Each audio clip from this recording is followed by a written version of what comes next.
How's it going, guys? Oh, how we all doing? Welcome to another Wolfpack watch along with me, Dan. Obviously, as you can see, in a brand new studio. We got the chat now as well visible, so we can see what you guys are saying. I'm just basically, I'm doing this all. And I'm learning every single week, pretty much, just trying to make it as good as possible, as fun as possible for me as well. But yeah, I hope you're all good and everybody's here to enjoy another watch along with me, Dan. And we're versing Bournemouth today at home. If we win this game, by the way, we could find ourselves in a much better position in terms of beating that Derby record. Because is that pretty much beaten then if we win this, or is it matched? I'm not quite sure. But yeah, get in here. Let me know how you feel about everything as well. Make sure you are liking the video, subscribing to the channel if you're new, and hitting that notification bell, guys, so you don't miss future videos. I've been making a lot more videos, as you can see, all of the things going on behind me as well, including a show that's happening Thursday coming, and every Thursday after, the Two Grumpy Wolves. That's right, me and Sooty will be doing a podcast with no filters, absolutely uncensored, anything goes. So that should be a lot of fun, especially considering what happened, obviously, with the meeting with Nathan Shee, which we will talk a little bit about. I wasn't personally there, but Matt from the Wolfpack, who's in charge of our Instagram and various social media, he was there for it, and I've heard quite a decent bit. But you know what? I won't spoil too much, because we are going to do a video based up around that tomorrow.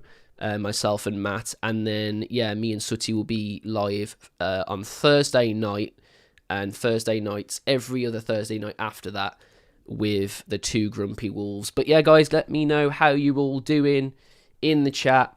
Get involved as much as possible. On time today, says Carl, mate. You know what? I made a bit of an effort today. I made my coffee early and everything was great. Neil says, if I was 20 years younger, I would have led a consortium to attempt to buy the club. Mate, that would have been fantastic if you could have done that. Feel better today, says North Street. Wish I had Dan's head of hair, says North Street. Mate, it's going to be one of them where I am losing it gradually, I've got to be honest. But it is what it is. Thought I wouldn't wear a hat today. Thanks, Carl says, I like the studio backdrop. Appreciate that a lot, man. Meeting only to stop any more boycotts, says North Street. It's an interesting one, isn't it? I guess we should talk a little bit about the meeting. From what I've heard and what I've took from it so far is that, Nathan's a much different person to Jeff Shee. But a lot of it will be actions louder than words, and I think Dave as a party said that in his most recent video, and I echo that. I think actions absolutely do speak louder than words, and we need to see these things in order to, seeing is believing, almost. We need to see these things in action before we actually get on board with it. No players in and nothing will change, says Neil. Yeah, I mean, it's been a very, very quiet window for Wolves so far, hasn't it? I'm absolutely not completely satisfied with it, but at the same time, it's an awkward one. January's really tough anyway.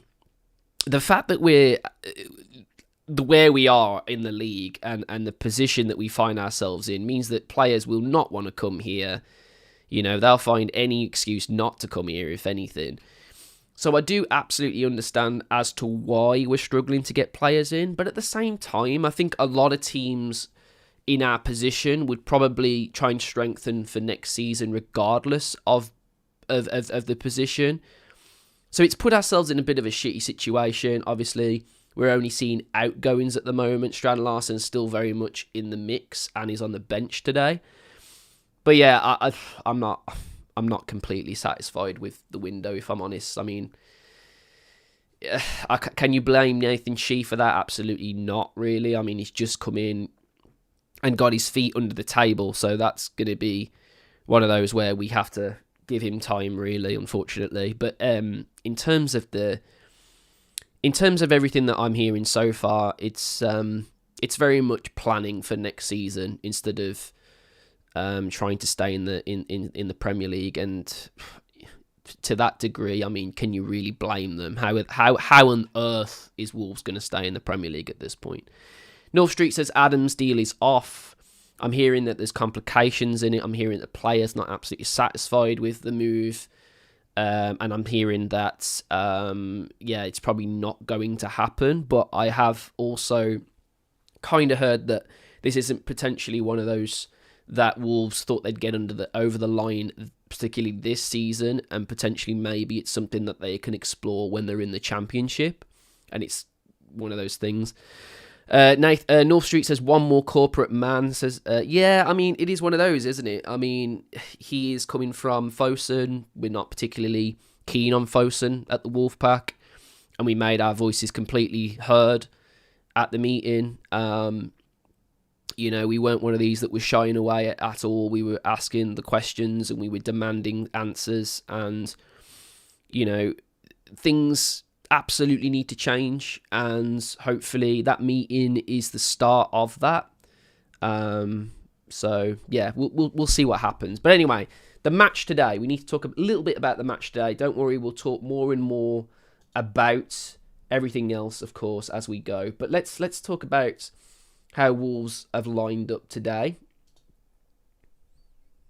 So it's a little bit interesting because there's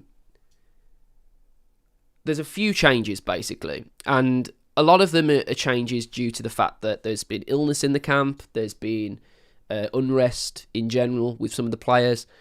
But I'm liking how we're going back to the 3-5-2. Definitely did not work in the last game against Man City. We tried this again in the second half, and that did improve us slightly more. So I'm not surprised that we've gone for a 3-5-2 this time around. And then obviously you've got Agbadou back in the team.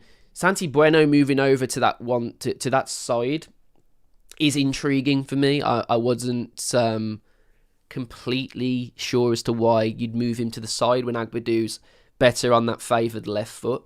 So in my opinion, this probably will switch around, and we'll see Mosquera and Agbadou on the sides with Santi Bueno commanding that centre position. But the midfield's interesting. We've gone for Rodrigo Gomez, which I'm really, really, really happy about, actually, because I thought Jackson Chichaya probably had probably one of the worst games of football I've seen from a player in a very long time against Man City. He genuinely looked out of it. Like, he didn't actually look like a professional footballer, and it was on the borderline of awkward and on how bad he performed. So I'm not surprised he's out of the run-up. Hugo Bueno back on that one side as well. I thought he's been really, really good this season. So, well, this part of the season at least. João Gomez, Andre, and Matheus Mane returning to that midfield position, which is brilliant as well. I think he plays way better behind the strikers. Arakadare and Hwang up front. I do really need to see more from Hwang, to be honest. To keep getting these starts is concerning for me. Just shows you how weak this side really is when you're starting a player that's struggling. 9 times out of 10, every single game, it's pretty worrying, isn't it? Arakadare, though, back in the side, which is good because we had absolutely no focal point against Man City whatsoever. And all you got to do as a manager, really, is see where you've gone wrong and improve from it. And I feel like that is exactly what Rob has done. So we can't say too much about it. I'm guessing, hopefully this is a sign of good things to come and Wolves can get another 3 points, which we absolutely need, by the way, to get out of that derby record. But yeah, that's how Wolves are lining up against Bournemouth. Kick-off in just a minute or so. What do you guys think of that lineup? And is there anything that Wolves could have potentially done different? I'm much more happy and more satisfied with this lineup. What do you guys think, basically? Hwang needs to step up more, says Carl. Channy, one question why, says Neil. As yeah, I mean, that's the thing, isn't it? I'm not really quite intrigued as to why. Why was Dan not at the meeting? I didn't go to the meeting. I had plans anyway. I was teaching, and I had after school, because I basically teach kids in bands, and I literally could not get out of work in time to get there. Matt was already going, and did ask whether I could come later, but I wouldn't be able to make it. But yeah, it's not because of the fact that I have given up my season ticket, etc., or I'm one of these opinionated fans, because we already know Sooty got there, and he's probably the most opinionated fan that's going, and we love him for it. But yeah, Wolves are just coming out on my stream as we speak, so I shall just... I'm just going to maximize that screen. Go back to a live footage. I'm going to be behind as well, by the way, on the stream. I think I've talked about this a few times now, but the way YouTube's algorithm works, they absolutely hate watch-alongs, because they see the fact that you're showing a score, showing this, that, and the other. They think that you're showing the game, basically. So I have to be quite clever in the fact that I'm behind, basically. A lot of people can get away with it, but I genuinely can't. I've tried it a few times, completely being in sync with the game, and I have all sorts of flags and issues. So yeah, that's not going to happen, basically. We're just going to have to be behind slightly. I'm also going to play with no audio. I played it with audio last time, and it came through on the stream, and I got flagged for that as well. So we're going to have to watch a game in silence, in terms of what I can hear. But you know what? I'll do the commentary, and it'll be absolutely fine. But yeah, guys, I hope you guys are excited for another watch-along. I'm hoping that you're enjoying it so far. We're obviously just about to kick off. Anyone know if DD thought of a nickname for Nathan yet? I'm guessing you're talking about Dazzling Dave, bless him. Sooty represented the Wolf Whistle. Yes, he did. I spoke to him just. We are going to be doing a video. The Two Grumpy Wolves is going to start on Thursday live, and we're going to be talking all about what he experienced there. And tomorrow we're going to be experiencing everything that Matt has to say about it, because he was there for the Wolf Pack, basically. But we're just about to kick off. So here we go, guys. Let's go. We are kicked off 1 second into the game. And Bournemouth with possession, trying to kick it over the top of Agbadou, who's already under a little bit of threat here. Santi Bueno just about gets rid of it. Mane with the ball. We hit it into midfield. Ball into Arakadare, who shows a little bit of pace there, actually. Does really well to get inside his man. Awkward. Ball from into Hee-chan Wang, and we win a early Wolves corner, which is lovely to see.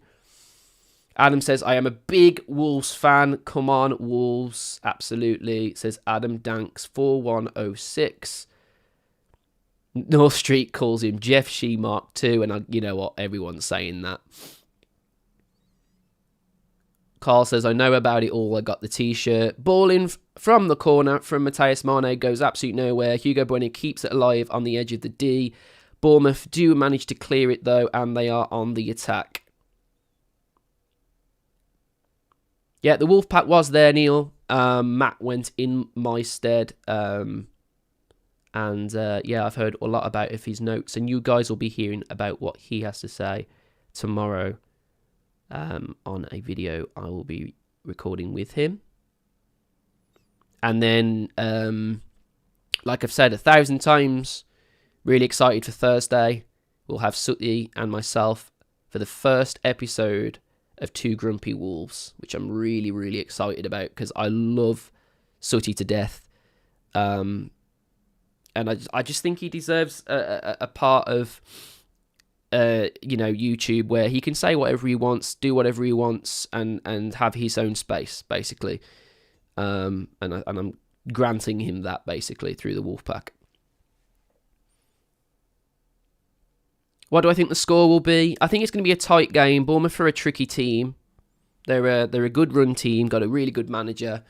They were hurt in the summer. They were definitely hurt pretty badly. They lost a lot of key players, but what they've done really well, Bournemouth, is purchase players that fit their system, which Wolves haven't done at all. So please, can we look at Bournemouth's homework in how they do that? Because I have no idea what they're doing right. Andre just fouled his man, Alex Scott, aka Grealish from Wish, just got not injured, but fouled. Bournemouth taking the free kick in Wolves' half, aiming at the south bank. Ball coming in. Poor free kick, cleared really easily, and Wolves trying to break on the counter with some pace with Rodrigo Gomez, but unfortunately doesn't get there. Bournemouth attacking again. Bournemouth putting it through the midfield. Wolves kind of chasing shadows at the moment. Interesting how quick we got that corner. That was a really early corner from Wolves, which shows you that we tried to push them fairly early, which is exactly what we need to do. We've won the ball really well here. Hwang does the wrong thing, though. He should have put the ball forward to Bellegarde and completely does a stupid turn into pressure, gives the ball to Matthias Mane, who's completely out of position and can do nothing with the ball. If he puts that ball into Bellegarde, it might have done a lot better. But Wolves do maintain the ball, trying to recycle it around, trying to keep it at feet. How's it going, Barry? Wolves keeping the ball here. Trying to push it through the midfield. Trying to go out wide. Trying to stretch the pitch a little bit. Hugo Bueno running forward with it. Bournemouth can't get anywhere near him. And the Matthias Mane picks up the ball. Wolves trying a few triangles. Trying to get some decent positioning. And as I thought and as I predicted, Santi Bueno has gone centrally, with Bellegarde going to the left side instead, which is absolutely what we should have done. I don't know why we started with him in the middle. Makes absolutely no sense whatsoever, but there we go. Wolves with possession. Jose Sarr on the edge of the box. Santi Bueno. Ball right into the fray. Doesn't quite get there, though. Ball over the top. Bellegarde and Santi do with it just about. Hugo Bueno on the wing. On our side, however, no immediate pressure from Wolves to get the ball forward. Bellegarde now does get the ball forward. Tolu running with the ball. Tries to get on top of the ball. Kind of gets out of the way of the Bournemouth player, though, and Bournemouth have a throw in their own half. They do really well with it, actually, and they still maintain possession even though Wolves got back off that throw.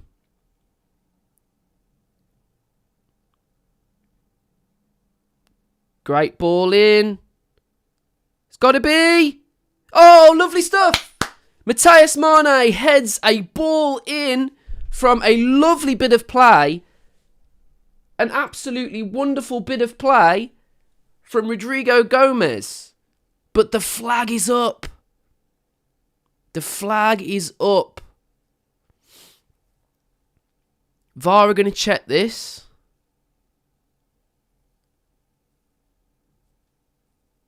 VAR are checking this. It's a lovely turn by Hee-Chan Wang, but the ball is, it's offside by Rodrigo Gomez's run. It's a lovely little floated cross into Matthias Mane, and it's a good finish with his head. But it is absolutely offside. So it is still 0-0. Unfortunate. Good little move by Wolves, getting in behind Bournemouth there. That's definitely something that we need to do more of, and I do think this system helps us do that. Matthias Mane there getting forward was very lovely to see. I can't see how that does look offside, though. That does look offside to me. It's intriguing how it even went to VAR, really. It looks pretty badly offside. Can you name one search engine that provides facts? Not anymore. Everything uses AI, which is... It's one of those things. Wolves maintain the ball, get it forward again. Arakadare does really well to hold the ball up. Hwang Hee-chan playing centrally at the moment, which is quite interesting. Matthias Mane next to him as a forward cam, which is quite cool. Different way of playing this from Wolves.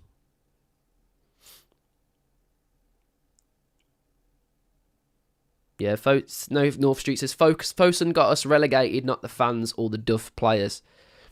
I agree. I would say probably more so Jeff Shee than Fosun. I think Jeff Shee completely... Jeff Shee's completely fucked us, basically. Anyway, Wolves win a free kick in their area, so in an attacking area. Arakadare does really well again to draw a foul from Bournemouth. Let's hope that Wolves can actually get a goal that is legal from this free kick.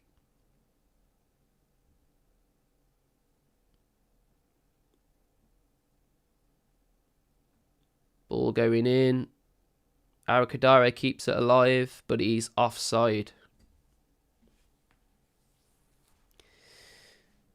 Agbadou even. That was Agbadou. It'll be interesting to see how Agbadou plays today, you know, because he's not been particularly amazing for Wolves, has he, this season? And he was linked away.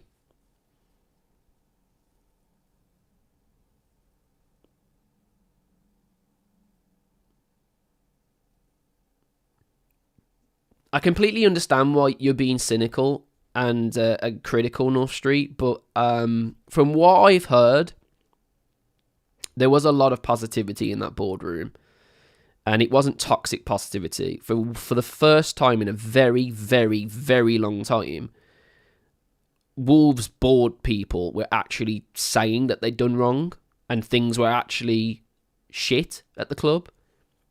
Because all we've heard from Jeff Shee was that, you know, we were in a good position and it was a good window and it was good this, toxic positivity, and does nothing for Wolves. There's absolutely nothing for Wolves.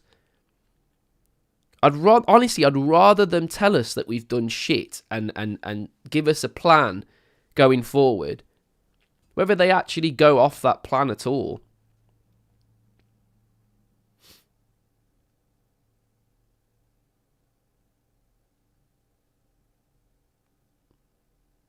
Bournemouth with a corner.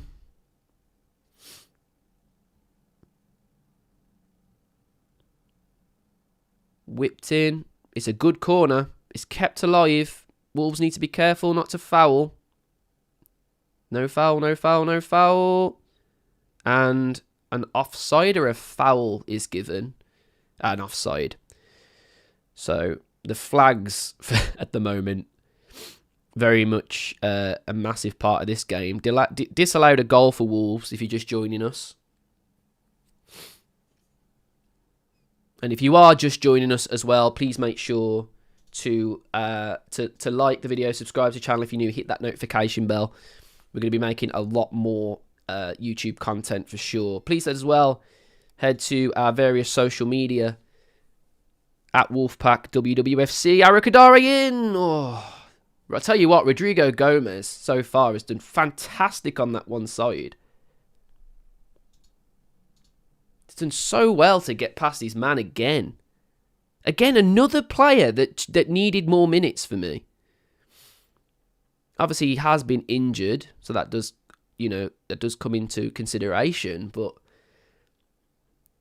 another player that's just been misused for Wolves.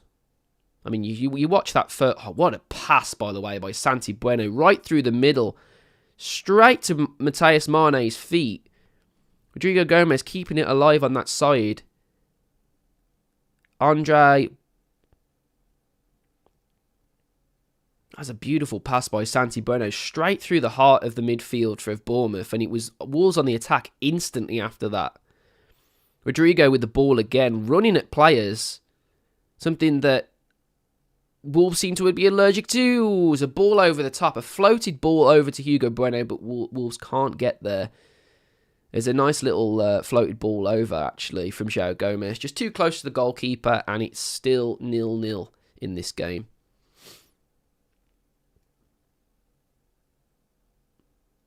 Rodrigo has done more than Jackson in terms of movement, says Carl. I absolutely agree. They need to do a damn sight more on the. We are literally a team that plays with wing backs. When will protests restart? At the moment, there's no genuine plans for a planned protest as such. But it's going to be one of those now. I think that protests will calm down, but in no means is it going anywhere.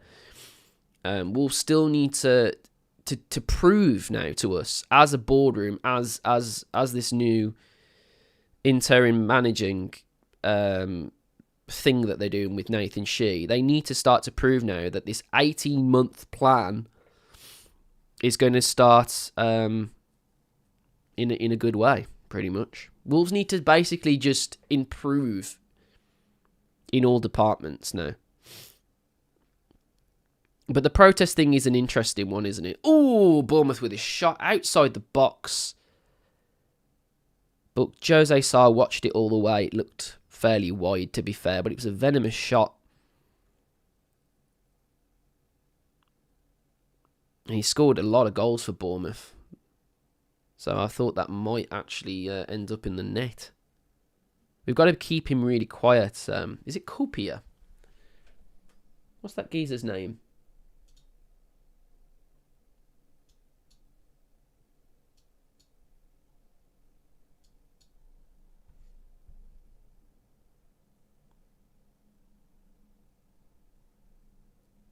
Arakadare trying to keep the ball alive. Does really well again. Hugo Bueno keeping the ball alive as well. That's one thing Wolves have done good in this half of football, is actually keeping the ball moving. The momentum in this game has been really good from a Wolves perspective, and we've won another free kick. It's been a much better performance from Wolves. Just missing a goal. We're showing a lot of attacking intent. We're getting the ball wide to the people that have hurt them. This is a much better performance from Wolves so far.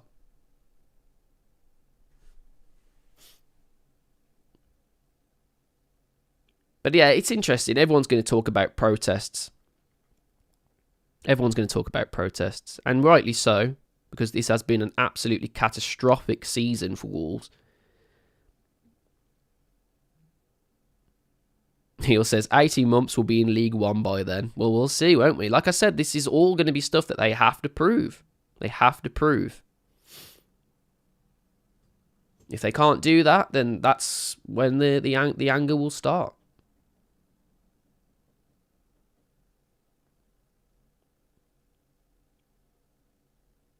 Yeah, good 15 minutes, says Carl. I agree. I think overall this has been a much, much better Wolves performance.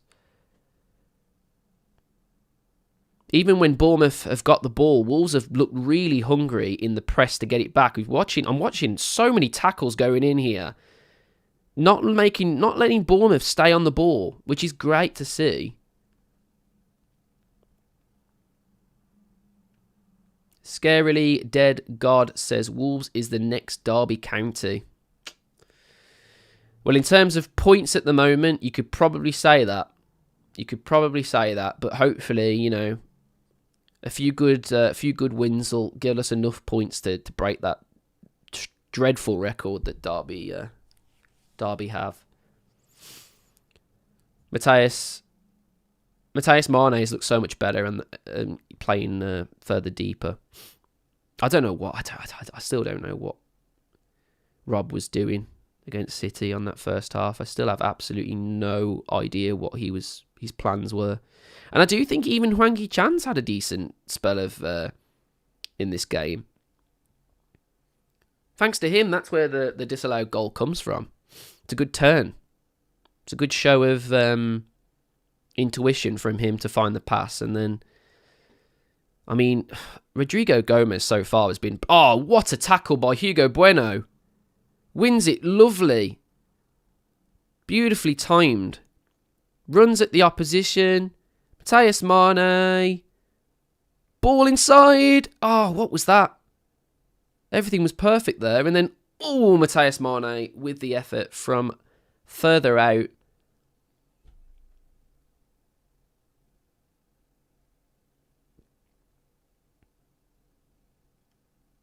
I said on the match reaction that Mane plays better deeper, and it's showing he can do the job.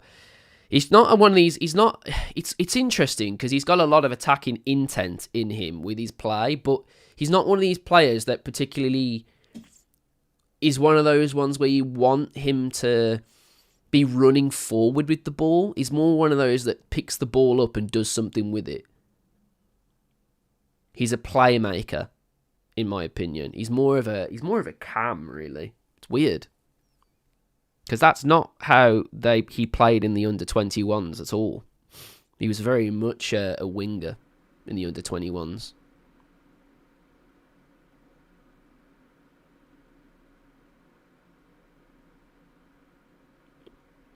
Barry says, I'd like to see him sell the club and just jog on. Well, this is the thing, isn't it? Like, we all want Wolves to do better, you know. We haven't seen Fosun under Nathan Shee for long enough to see whether anything's going to be different. It honestly, genuinely is. The proof is in the pudding. It is.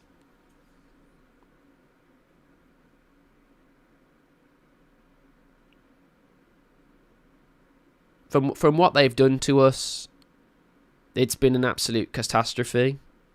But Wolves just have to pick up the pieces now, and we can't turn back time, can we? You know.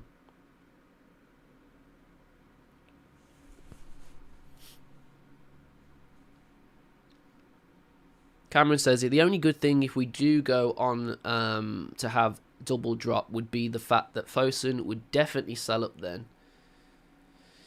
Yeah, I mean, the thing is, no one wants us to be relegated. No one. No one wants that. If anything, the best thing for Fosun now is to get us into the Premier League. And if they really do have an intent on selling us, then they want to sell us while we're worth money. They don't want to lose money on an asset.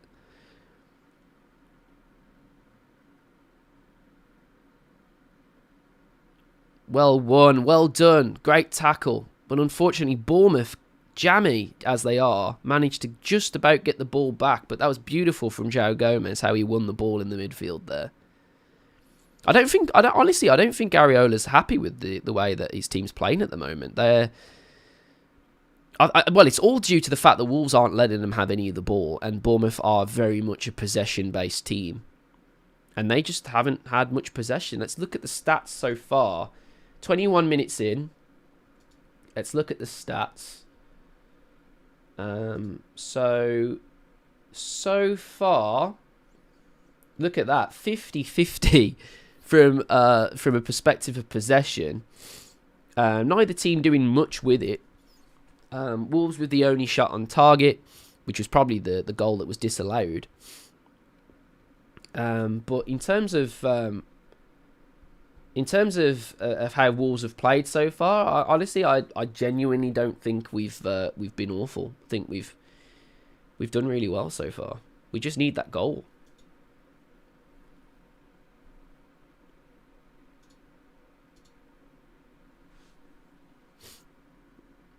Yeah, Carl says very equal game. I think that Bournemouth will probably be more disappointing than Wolves at the moment, though. They've already had the ball in the net, Wolves, you know. Shows that we've... Whatever thing that Rob wants us to do, we're doing. Unlucky there, you know. That didn't look like much of a foul. We won the ball back there. Arakadare's in heaps of space to get forward. Ryan says, hi, bro. Hope your day's going well, man. Thank you very much. Yes, Ryan, so far so good as it is now. Still Wolves 0, Bournemouth 0. Be even better if we start to win the football match. But, you know, it is what it is at the moment. A League One club would be worth about 80 million. Exactly. They would have made absolutely no money. Bournemouth with the ball here. Ball in. Oh, my goodness. Thank God. Thank God Adley is more like Aldi. Because he's just absolutely put in a proper shit shot there. That's a dreadful shot.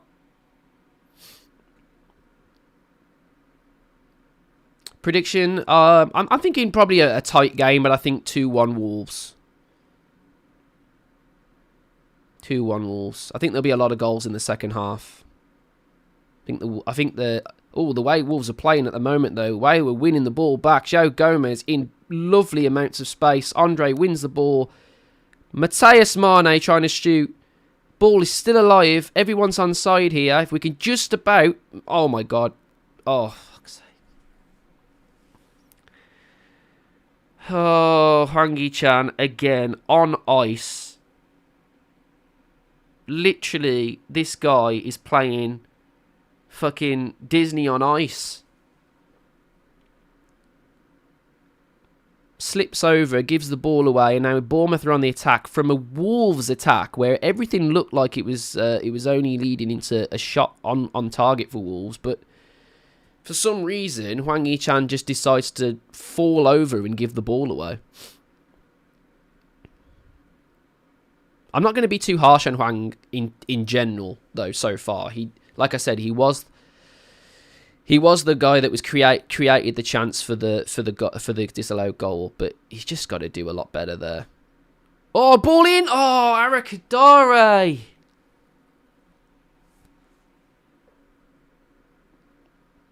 Yeah, Neil, nothing on Aldi, by the way. I love Aldi. I shop at Aldi all the time. Oh, shit! That was a good little bit of play by Bournemouth. Again, really good play from Wolves, keeping the ball, maintaining possession. Oh, Matheus Mane is a little bit unlucky there. Manages to win the ball back, though, Andre. Helps his midfield partner out. Hwang-Hee-Chan looking up. Finds Hugo Bueno. Hugo thinks about the cross. Gets a little bit more closer to the goal. Matheus Mane with the ball in. That's too deep for Arakadare. You can't do anything with it. Are you sad that you lost Cunha to my team, United? He wanted to go. And it's one of those, isn't it? Like, you can't keep a player here of that quality when Wolves just aren't that club anymore. And yeah, I was sad to see him go in the respect of the quality that he brought our team and the goals that he gave us. But I wasn't sad in the terms of from what I heard in the back, in behind the scenes. Basically, he was quite a spiky character. He had a bit of an ego on him, and to be honest, I don't think the Wolves dressing room in this season, especially, would have appreciated it. Someone like that, really.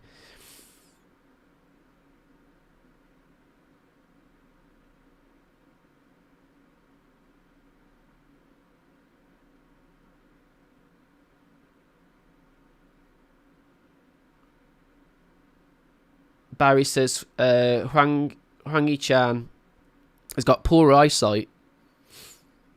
Every time he gets on the ball, he just F's up.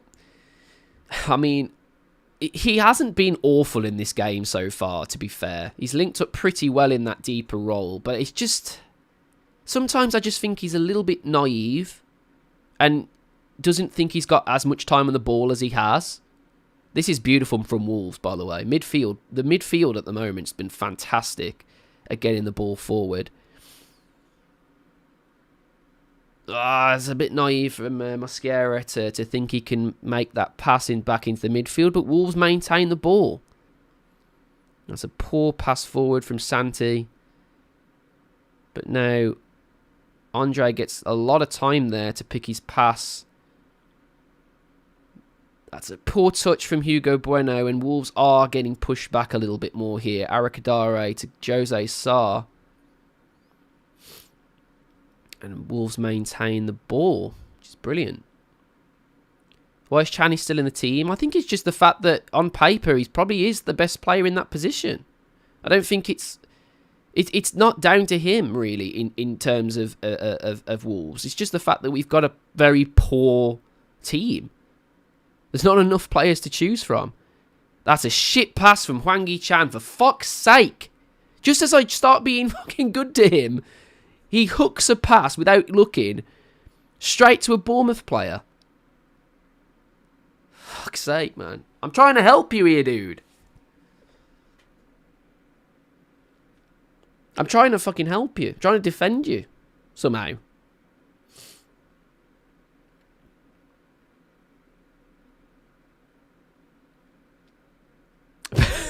Neil says, Bin and Channy, what a strike force.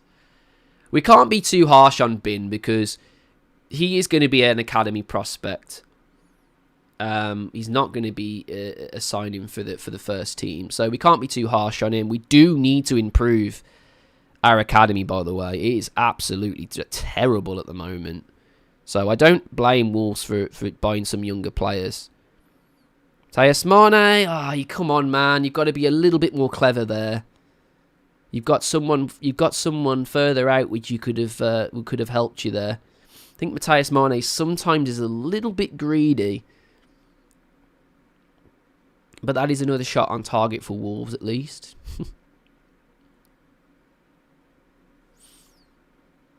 Do you miss Raul Jimenez? Says Deshabel? I do miss Raul Jimenez. Of course I miss Raul Jimenez, but it was interesting how he's picked up on form now, because it honestly looked like his football career was pretty much over after his injury coming back to Wolves. He just did not look like the same player. And I'm really happy actually for him. From a perspective of a former Wolves player. I'm really, really happy that he's managed to... How is that not a foul, ref, by the way? How the fuck is that not a foul on Rodrigo Gomez there?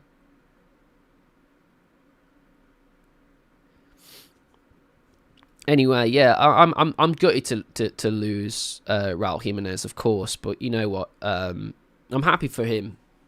To start finding some form, because he's a quality player and did absolutely amazing for Wolves. Absolutely amazing. Proper miss him.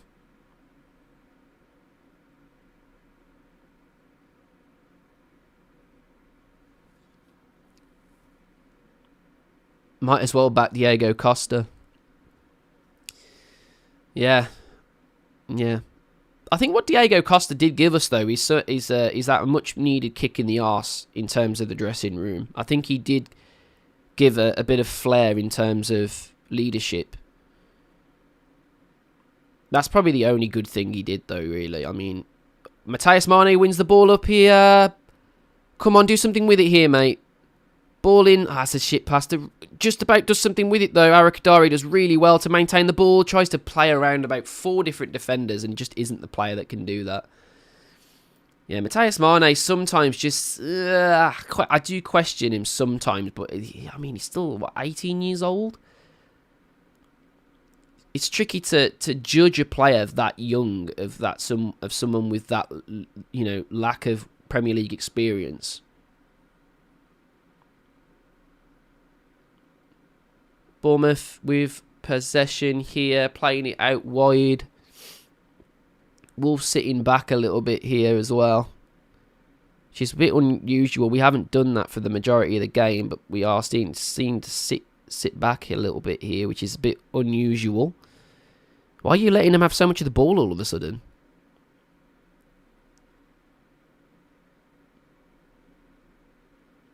I Come on then, Wolves. Get the ball back. Win the ball back. Okay, we managed to get the ball back here. Andre tries to play it into Hwang Hee-chan, who's got absolutely nowhere near it. It's a poor pass from Andre.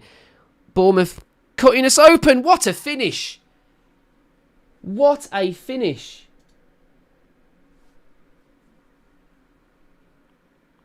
And it's that man. It's that man, Krupler. I fucking knew he'd score. That one moment of quality from Bournemouth and they managed to score. It's a great finish, though. Andre, really poor pass into Hwang Hee-chan. Alex Scott just laps up the ball like he's a fucking jungle tiger and he's fucking hungry for milk. Laps it up from the ground. And then it's a great bit of play from a few Bournemouth players there, and it's a cracking half volley. Jose Sarr can't do a lot about it, really. It comes at him with a bit of a surprise, I think. I don't think he expects the quality of the strike. It's not the best defending from Wolves. They don't really stop the player from... Is it Croupy? I don't know this kid. I've not followed Bournemouth much this season. Croupy, yeah. Or Croupy. Bournemouth starting to put the pressure on Wolves now, and all Wolves need to do now is not give a fucking ball away, just like we've done there. Ball into the box. Just about managed to get... Oh my God, we haven't got rid of it at all. And Bournemouth are now starting to show their quality. Croupy, 8th goal of the season. Says Carl. I don't know why I called him Krupler. Fuck's sake. It's Croupy Jr. John says, I thought it was going to show the match and not a commentary. If we showed the match, we would be banned. We would be shadow banned from social media. So we're not allowed to do that. So this is just a watch along. You're watching along with me. Get in the comments and tell me how you find the game so far. That's basically what it is, John.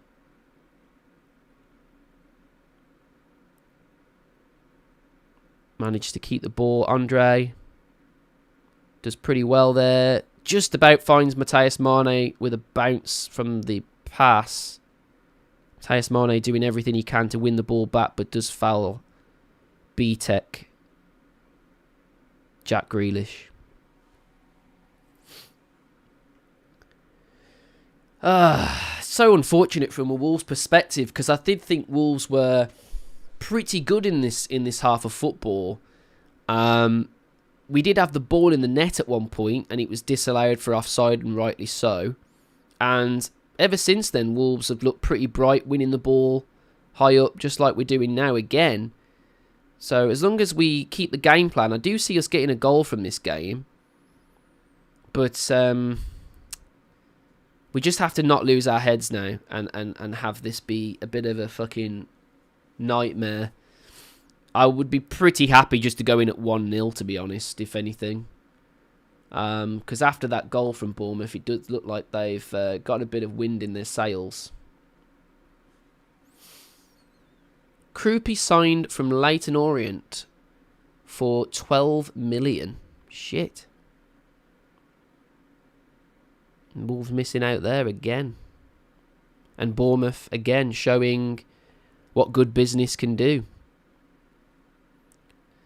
Wolves playing about with it in the box, and Jose Sarr manages to kick it up to Arakadare, who does really well to keep the ball, and Joe Gomez keeps the second ball, but plays a pass into Rodrigo Gomez, who goes over the top of the advertising board, and I think Joe Gomez will get a yellow card soon if he doesn't keep snapping at ankles. It's unfortunate this for Wolves, because I do think we started pretty brightly, and I do think we've played a lot better than we did against Man City in terms of trying to win the ball back, trying to make it difficult for for Bournemouth to do what they do. But just like Wolves all season, we've conceded and we've looked not as good since. And we've let a team grow in confidence.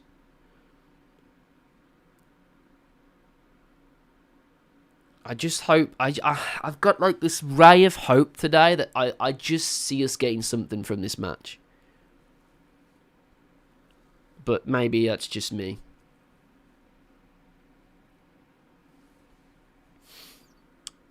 Thanks, Neil. Why would you play Larson, Barry? The guy's been wanting to leave all season. He nearly got his move again. That's the second time he's nearly got a move away from the club. Why would you play him over someone who wants to be here, regardless of anything?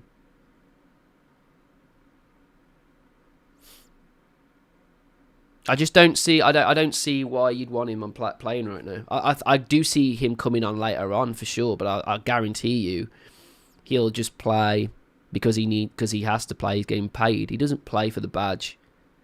Strand Larson, which is it's unfortunate.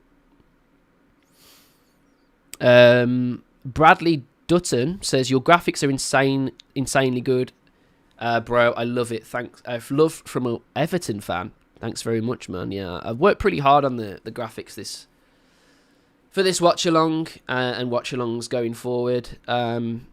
Yeah, I'm just trying to do my best to make this a quality experience for everybody, pretty much. The last few videos I've not been happy with at all. I've been late for them, for one, and then every other time I've not been in the mindset to offer good commentary or anything, really. But, yeah, starting today, hopefully this is going to be the quality going forward. Hugo Bueno with a bit of a 50-50 there, to be fair, but Bournemouth managed to get the free kick. I don't see how that's a foul, to be honest. Maybe the second time of asking probably is a foul, to be fair. Carl says, 13 times we have fallen behind to a team getting the first goal this season.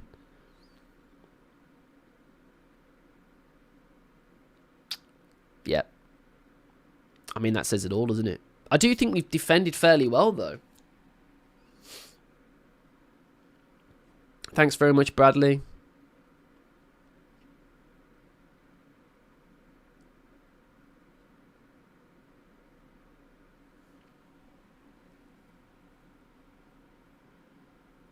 Bournemouth free kick. Ball in, but doesn't go anywhere near. And Jose Sarr watches it sail above him. Yeah, it's an unfortunate one, this, guys. I'll be honest. I don't think Wolves deserve to be behind. It's got a draw written all over it, really, in terms of the first half.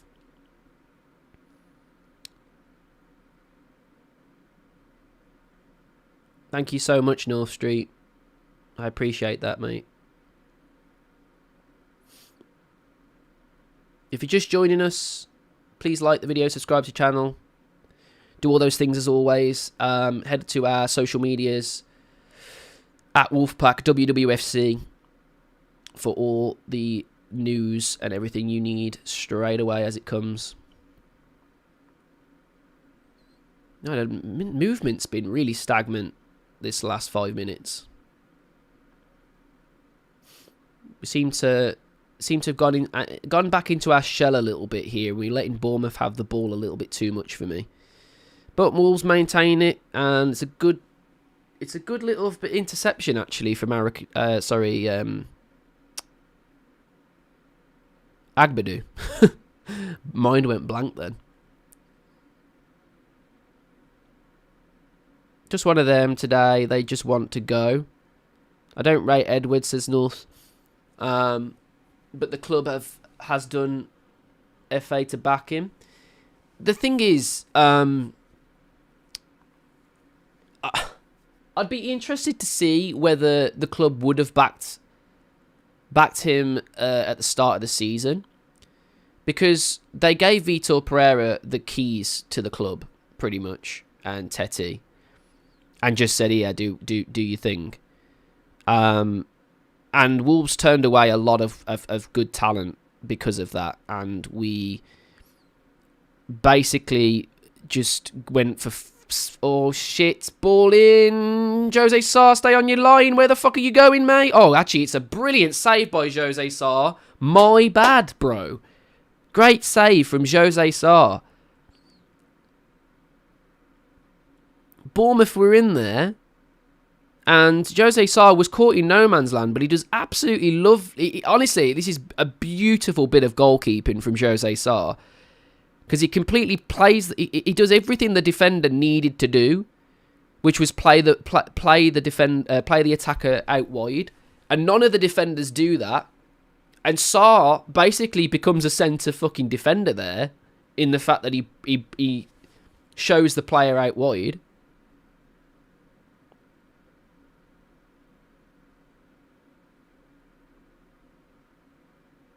Neil says, I think if channels can give fans a fair voice, then it's all for all the fans want.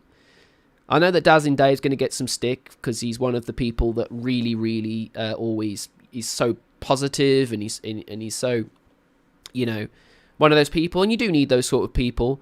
But I will say credit where it's due. He was one of the people that that said about the fan forum, about the getting everyone in, 200 people in. And speaking to the club. So Neil, what you said there, I think if channels can give fans a fair voice, that's a big part of what the fan forum's all about, really. And fair play to Dave for saying that, because that's definitely something that will improve the way that we think about the club, because the communication has been absolutely fucking awful all season. I've lost count of how many times I've literally asked the club and GFC just for a speech. Just fucking tell us something. And we managed to get that a few times, but it was already over. It was already over. And he fucking put the last nail in the coffin pretty much, didn't he, at that moment? Wolves is going to take the 18th loss, says Scary Dead God. I hope not, mate. I really hope not.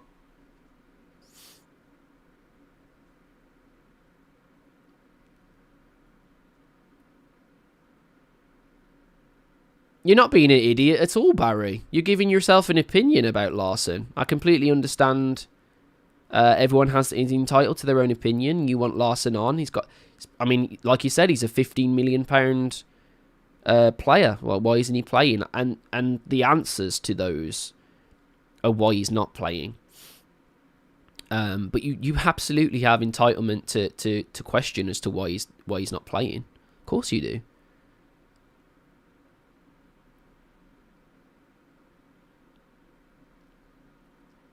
Carl says Sarr was a lucky boy there. I disagree, actually. I think it was a really, really intelligent bit of play from Sarr. Because if he stays on his line, it's an easy shot at goal. He needs to... None of the defenders do what they should have done, which was pull the player wide to make it harder for him. Sarr does that himself and manages to save the shot. I honestly think that's a really, really intelligent bit of goalkeeping from Sarr. But again, you're entitled to your opinion.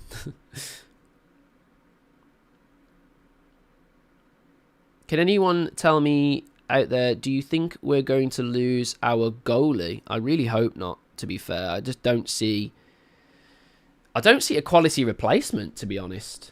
But yeah, that's half time, I think, because my stream stopped.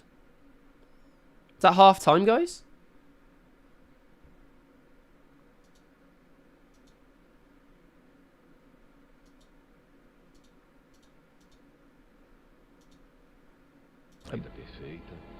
Yep, I believe that is half time. So let's head to the stats page and talk a little bit about that first half performance. So it is at the moment Bournemouth 1, Wolves 0.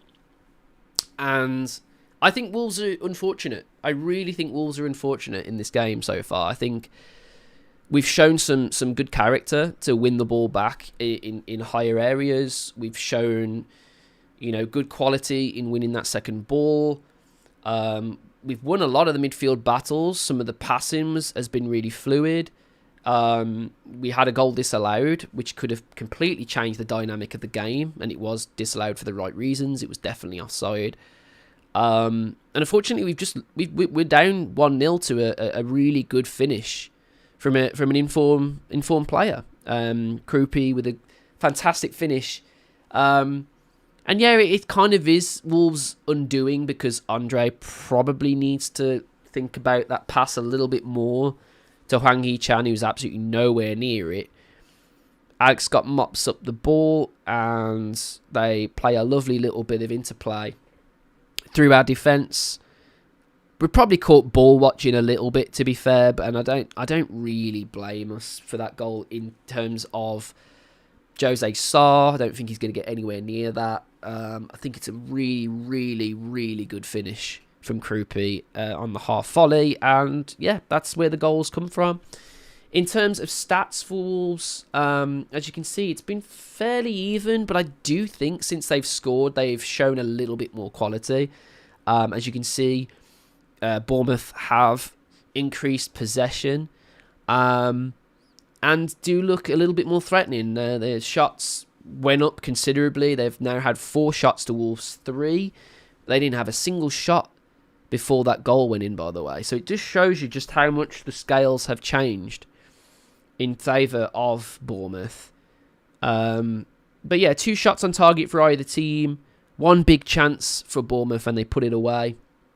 And this will be quite interesting to see the passing. Now, as it says here that Bournemouth have been on target, literally on top in all percentiles for passing, which is interesting. But then when you look at it, it's still fairly quite even. Accurate passes in the 80% percentiles for both teams.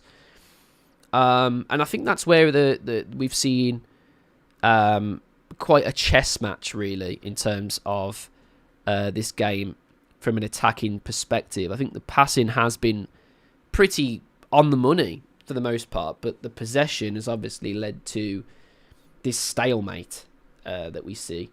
And I don't know.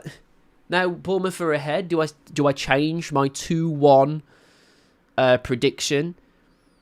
I'm going to stick with 2-1. I think Wolves will come out a little better. I think Bournemouth probably will Bournemouth put Wolves to the sword, or will they sit back and just think, well, Wolves aren't really going to do a lot anyway?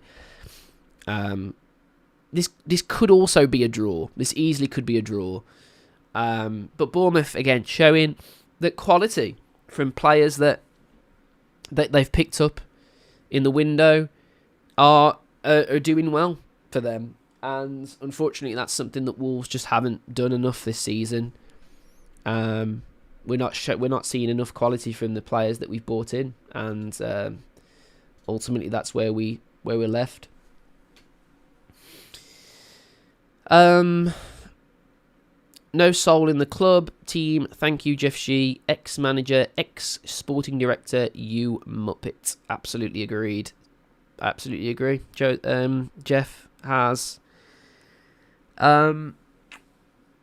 Jeff has done what I never thought possible from a Fosun perspective when we went up. My bad, sorry guys, got a bit of a cold.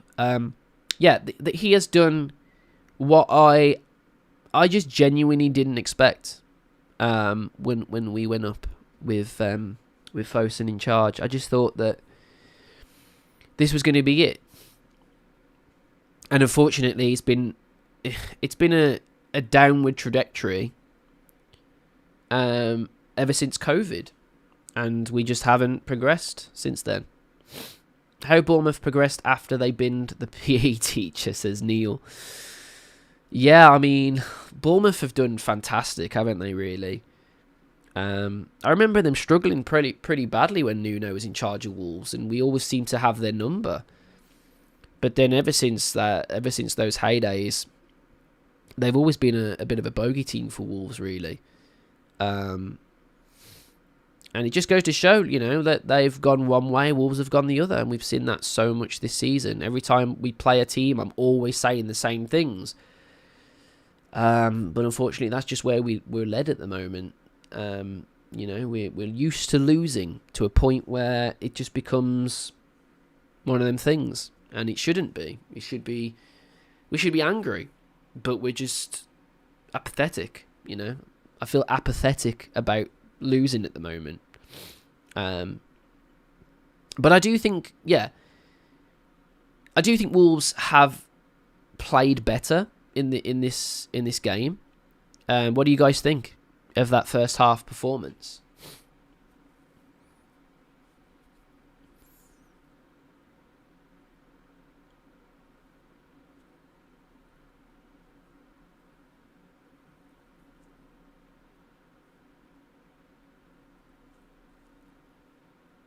The thing is, I'm looking at a lot of everyone's comments, and everyone's fairly angry towards the board, and that's absolutely fair. And fairly angry towards how everything's happened this season, and I don't honestly blame anybody. I absolutely, you've seen me angry this season. You've seen me take a season ticket and cut it in half with scissors. I am not happy with this club at all. But I am happy we've got rid of Jeff Shee. And I'm optimistic in terms of what this means. Because Nathan speaks really well. He's an intelligent guy. And seems to have the club at the frontal part of his mind a little bit more. A lot more than Jeff Shee. Because Jeff Shee was all about money spinning. He was just wants to make money out of the club in different ways. He kept saying that it's to do with boosting Wolves, but we never actually saw any sort of boosting from Wolves at all in all these different ventures he was doing through the business. So we're just gonna have to really just hope and pray that Wolves manage to get something out of these last few games, beat that Derby record, go down fighting is something that I think we need to do. We need to figure out who wants to actually stay and get the money for the players that don't want to stay and don't want to fight and don't want to be here in general. Reward those that do, regardless of anything. And just, we've been a team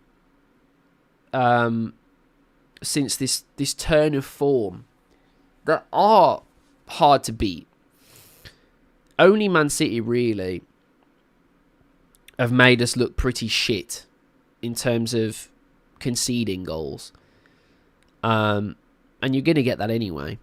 I do think we've been harder to beat under Rob Edwards, but the trouble is we just don't have the quality needed to actually comfortably win football games.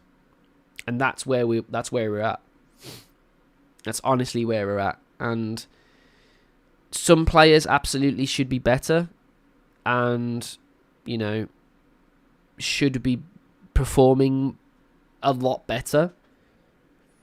But, yeah, I can't necessarily blame Nathan Shee for those things just yet. And don't worry, I fucking will if I need to. And, when these things that he said that are going to come into fruition don't come into fruition, then absolutely I'll fucking have something to say. But I'm not going to be a hypocrite and say that, I wasn't fairly, even just a little bit positive when I heard all of the things that came out of that boardroom.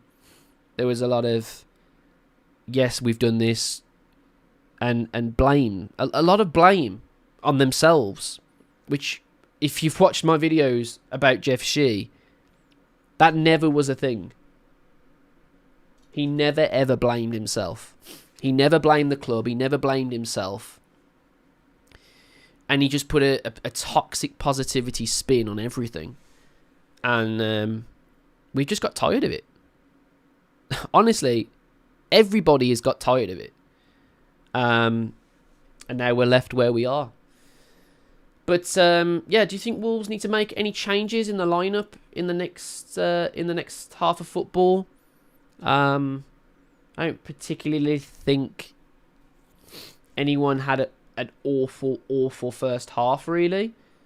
Rodrigo Gomez showing quality. Well, very much needed on that side, by the way. So yeah, we're just gonna have to see what happens in the next half. It's all to play for. Hopefully, Wolves get 3 points, and we can start to get past that awful derby record. That's going to be the only fucking thing that we can do now.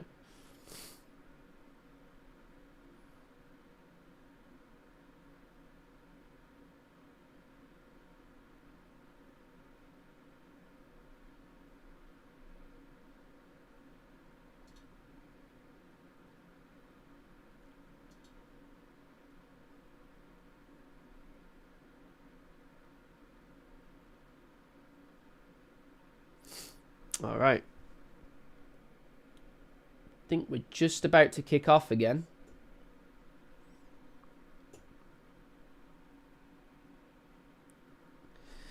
Just looking at Wolves' next fixtures. I mean, none of those. I mean, do any of those teams make you think that Wolves are gonna get anything from the next few games?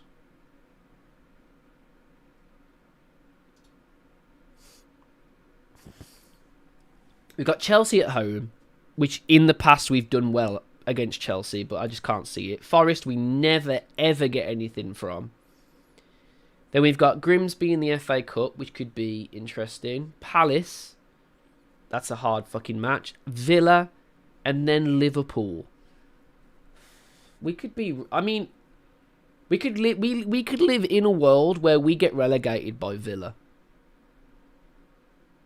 We could actually live in that world. I'm not absolutely 100%. I've not done the maths for it, but that would suck, man. That would fucking suck.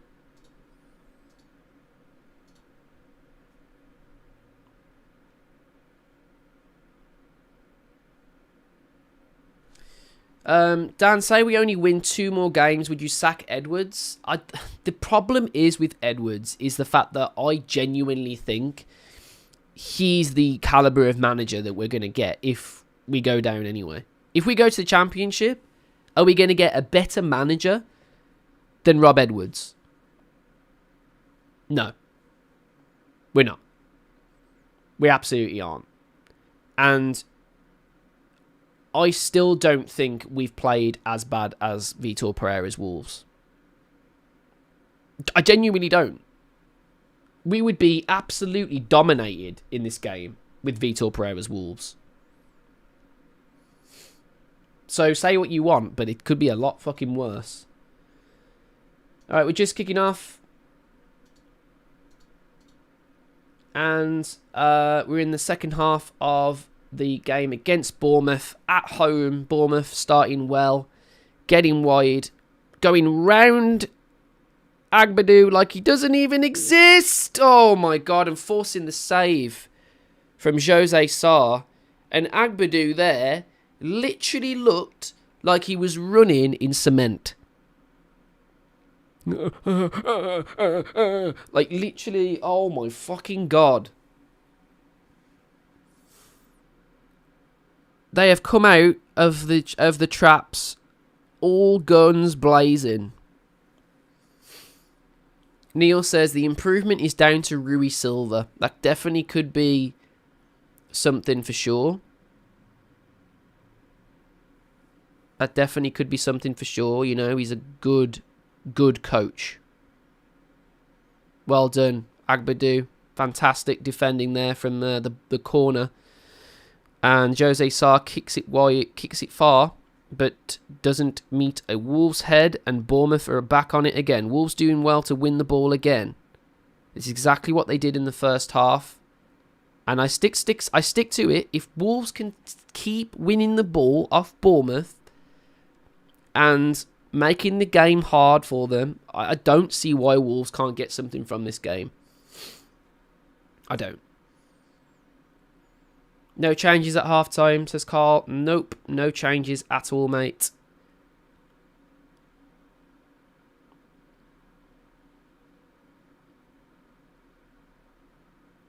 But yeah, like I said, I'm not taking the way you guys. A lot of you guys are being negative, and I could go one way and say, guys, come on, cheer up, meh, meh, meh.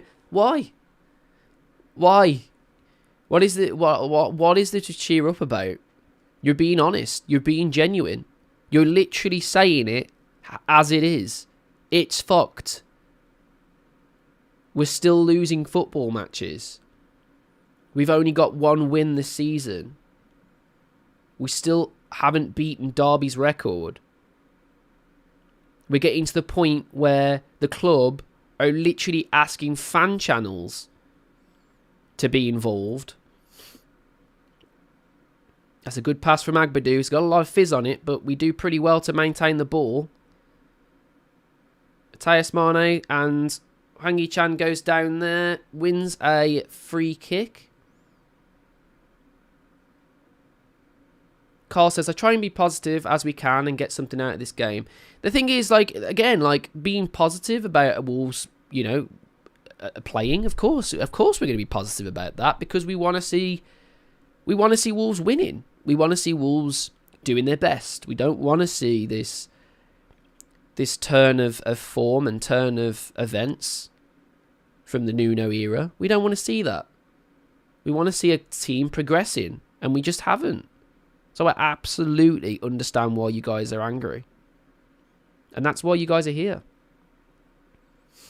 That's why you guys are here. You guys have got a voice. At the end of the day, you guys have a voice. And I'm not going to turn it into a positive voice just because, a lot of people want to hear positivity. And I do think that positivity is a huge part of us finding something from the season, like getting something from this season. But ultimately, the team has to do better to get us an award for that.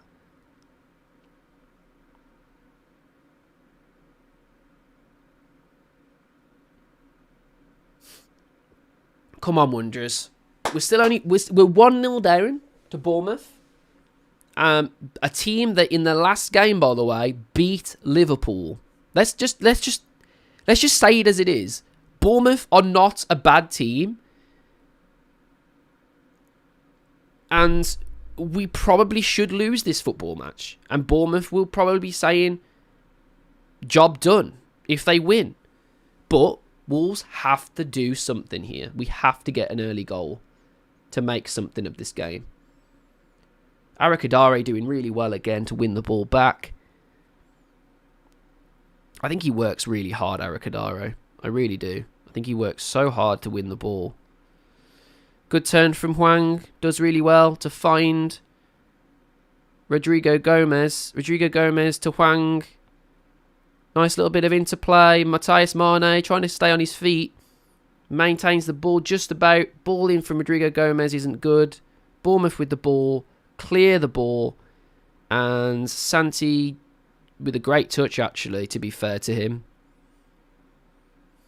My late dad supported Bournemouth and he would be proud of them, how they've played. Absolutely. Bournemouth have really come a long way. Rodrigo Gomez with an interesting touch there on his shoulder. Manages to just about keep the ball, but this has gone out now for a throwing. It's a frustration, isn't it? I just want to see Wolves pushing them to the sword a little bit more here.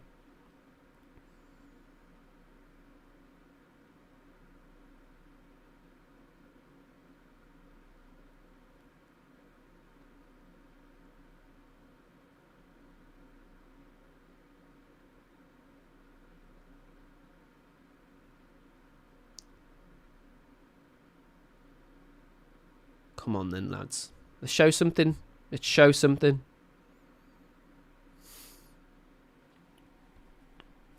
I still think João Gomez and Andre have done really well on this game, to be fair. I honestly think our midfield in this game has been really good. It's just the quality going forward. That's a ball over the top, but Hwang, for some reason, can't get on that ball. Fuck's sake. Cannot get on the ball there, Hwang. And it's an interesting pass over the top, and he probably should have done a little bit better there.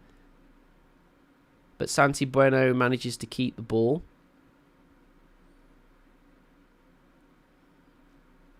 Mosquera, ball in, and another throw in to Wolves.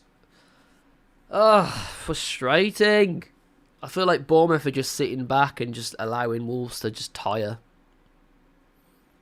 That's what I'm seeing.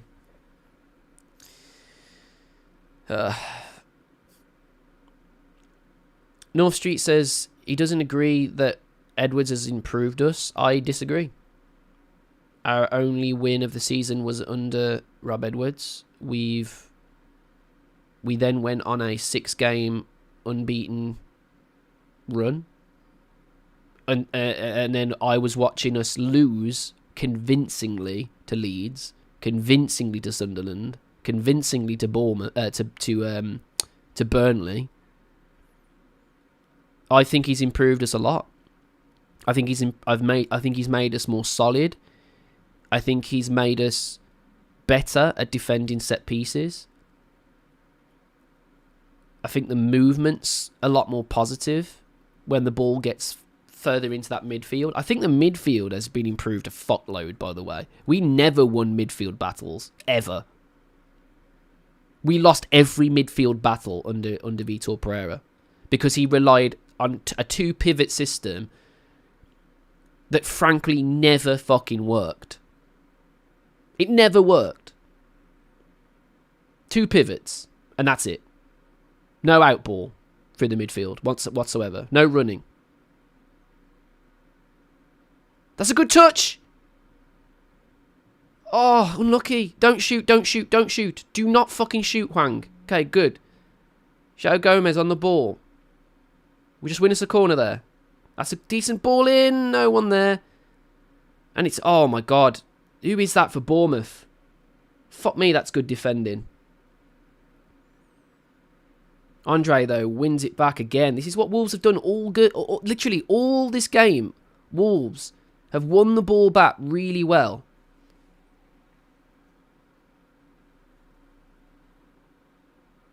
If Rob was in the beginning, where we'd be in the table, we'd still have Jeff Shee, so we'd still be relegated. That's my honest opinion. I think if Jeff Shee stays in this club as long as he did, we'd still be relegated regardless of the manager in charge. Because his whole ethos was, I'm just going to give the keys to whoever's in charge and fuck off to China and just do a load of esports crap. That was his thing. Arakadari wins the ball. Do something with it. Oh, it's a decent effort, but it's right at the goalkeeper. But Arakadari winning the ball higher up again. It seems to be the thing in this game. He's done so well there to win the ball. But to be fair, it's defended really well again. Because he's forced to that strike. Which ultimately leads nowhere. Bournemouth running forward again. Look really dangerous. But it's a good bit of defending again from Wolves. Well done. Alright, Matthias Mane on the turn, looking for options. Finds Agba in the middle. Hwang Hee-chan turns on it.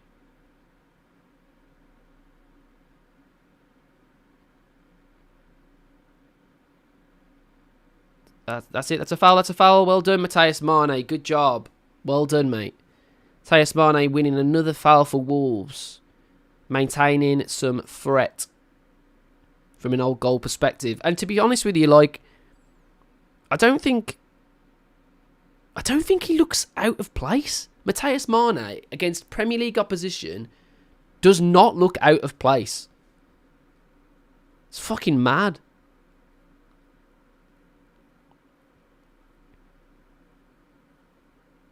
Having your tea, are you, North? What you having, mate? Championship will be tough. Absolutely, Championship will be tough. Championship's harder than the Premier League, and I'll fucking die on that hill, by the way. I will die on that hill. It's the hardest fucking division in the whole league.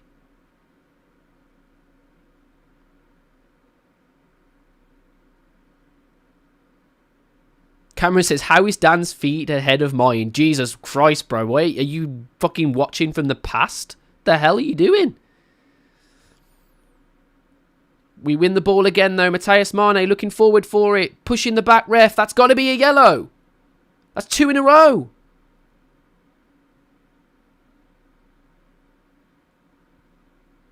That's a yellow, surely. Get a fucking yellow out of your pocket, referee. How many times are you going to foul this young kid?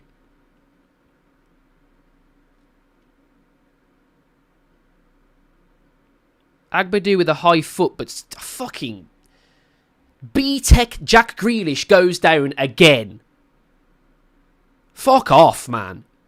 Oh, he kicked me in the chest. Oh, me hair went out of place, ref. I need to get some more hairspray, ref. Fucking pansy.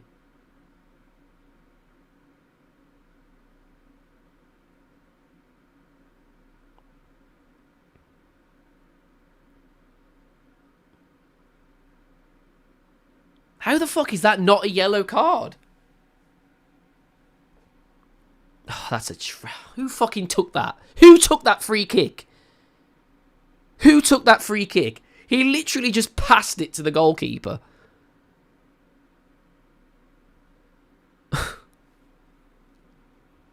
There's no fucking hope. Who took that free kick?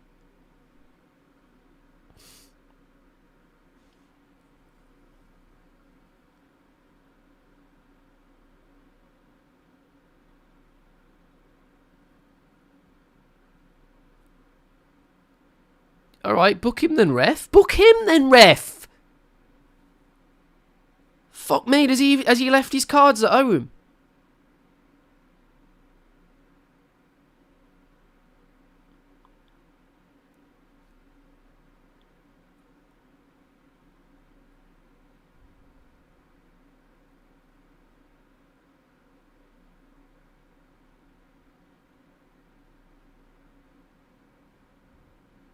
Come on then, lads. Please do something with this fucking football. Okay. Hwang. Do something with it then, son. Ball in to Rodrigo Gomez.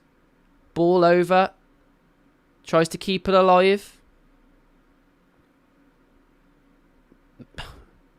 Hwang Yi-chan falls over. So does Rodrigo Gomez as well. Everyone's just falling over like we're playing on fucking ice. Mascara does so well again, though, to defend. Mascara is in your head, bro.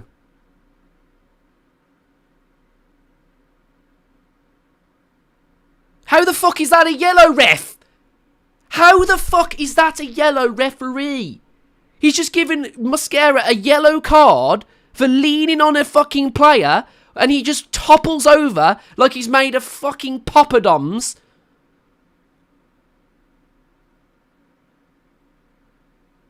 And he's giving him a yellow card. What was the difference between that and when Matheus Mane fell over? What the fuck is the difference? Michael Oliver, you fucking clown. That's one good thing about being relegated to the Championship, is that we might get some decent referees. And no VAR. Fuck me, keep us down there. Seriously, just keep us the fuck down there. Because the Premier League is fucking shit.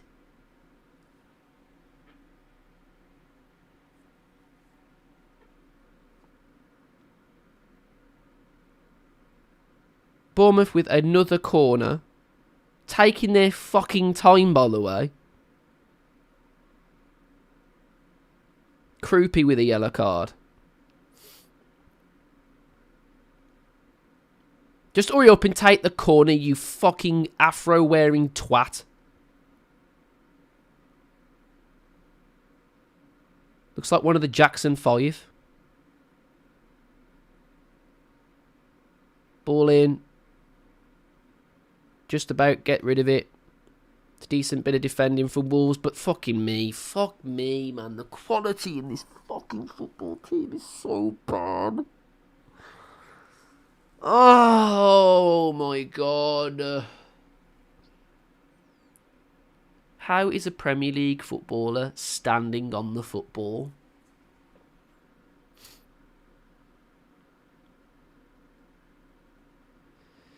Come on, Wolves. We need something from this game. Seriously, we cannot lose again. We cannot lose again.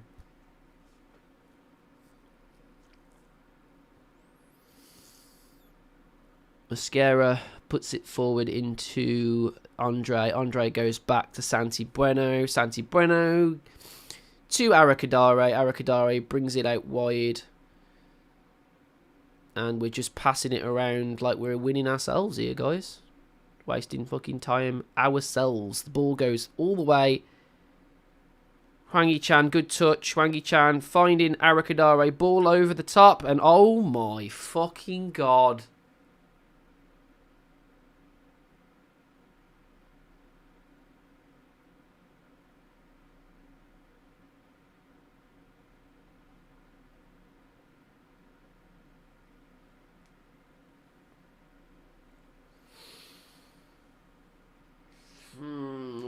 Wow. Arakadare just struck at what he thinks was goal, and the only way that goes into the net is if the goal post is by the corner flag.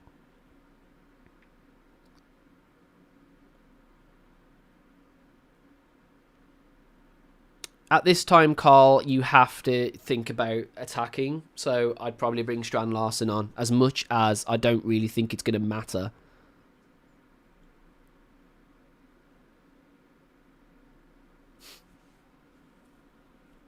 Long throw by Yerson. Tries to get the ball into the mixer, but Bournemouth deal with it pretty easily. That's a good pass from Bournemouth. Bournemouth are in here. It's 3-on-3. Evan Nilsson with the pass, but Arakadare... I tell you what, Agbadu, again, pretty good defending, I'm not going to lie. Gets ahead of his defender and manages to clear it out. Neil says Bellegarde. I think Bellegarde would be a good option. The only problem is with Bellegarde, he's been out of favour for a while because of his injury. I'm wondering whether that's... Oh my god, that's an awful pass again by Andre. On the second time of asking, though, that's a much better one. And Wolves are looking like on the attack. Hugo Bueno, ball in. Oh, fuck, no. What a save. Oh.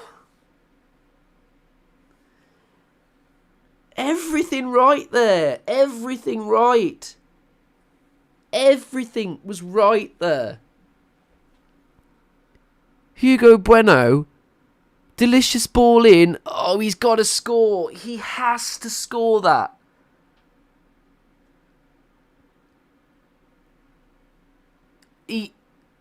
Oh my god, that's a poor finish.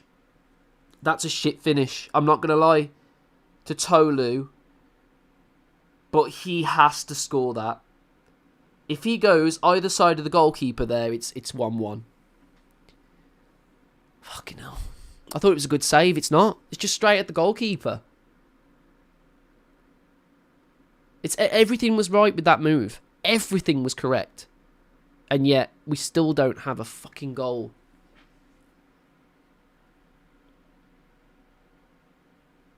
Oh, God. I thought that was a goal, you know. I really thought that might have been it, you know. Because it's a great... It's honestly such a good move.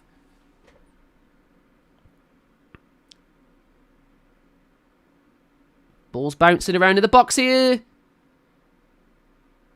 Andre tried to get on top of it. And, oh, fuck's sake, Andre. What the fuck was that, man? What was that?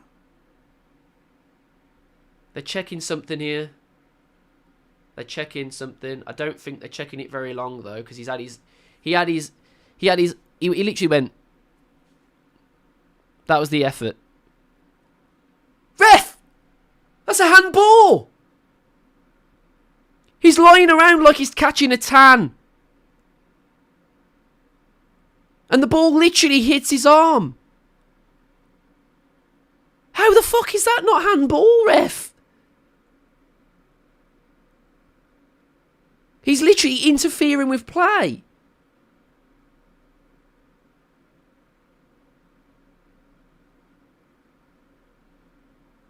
How has that not gone to VAR?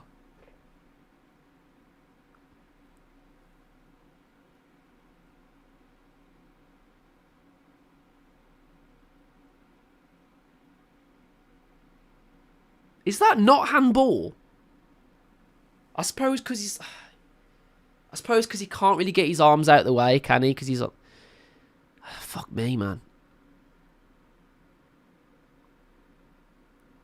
They won it really easily off Rodrigo Gomez there. Tries to be too clever with the ball.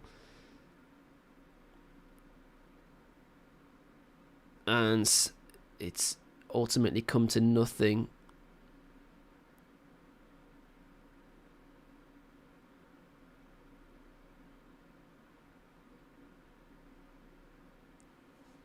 You're some mascara. Wolves just tapping it around their own fucking half.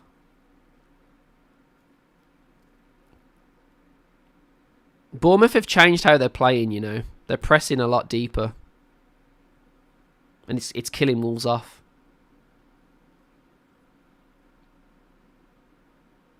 Arakadare does really well. This is a good move from Wolves if we can do something with it. But Arakadare is not in the right fucking area there at all, but does manage to offload the ball. And the ball goes all the way fucking back, and Bournemouth get their shape again. That's a dangerous ball in from João Gomez, but no one near it.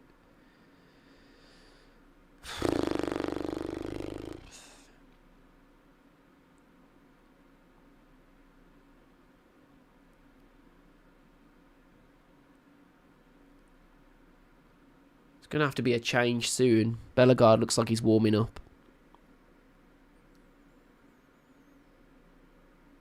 Oh my god, that's a great touch from a Bournemouth perspective. They're in the ball, they're in the box, and oh god, we just about get rid of it. Tejas Mane winning another free kick. And BTEC Jack Grealish not getting another yellow, of course.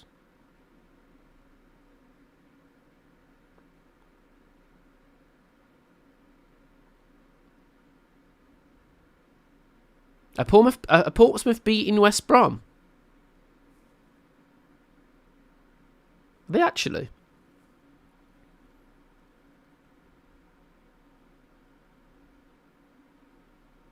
Hwang Chan coming off. Strand Larsen coming on. Strand Larsen coming on, guys.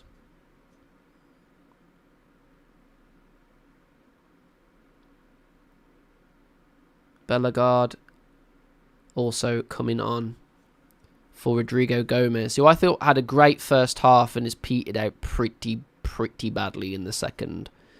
Then again, I don't know. I think now he has. I think he started the second half decently, but he started to peter out a little bit. Oh my god, ball in to Strand Larsen, who gets on the ball, and he's won us a corner. Good bit of play from Strand Larsen. Bellegarde on his bike puts the ball in Strand Larsen, and to be fair to Strand Larsen there, he's made some good strides there. We've got some height now in the box. We have a Wolves corner. Wolves corner.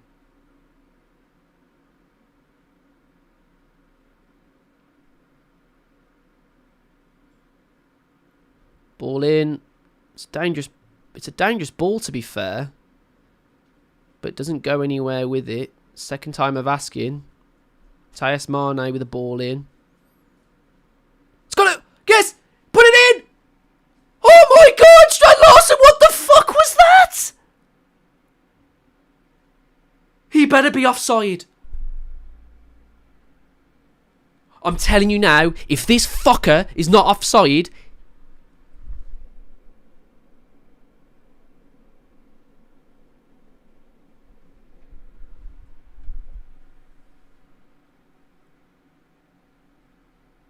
Why does he take an age? Why does he take an absolute age to get the ball under his fucking spell? I've seen it all. I've literally just witnessed Strand Larsen, a £50 million striker, take a fucking age to get the ball under his spell. And then once he does, miss. He misses. He misses a sitter.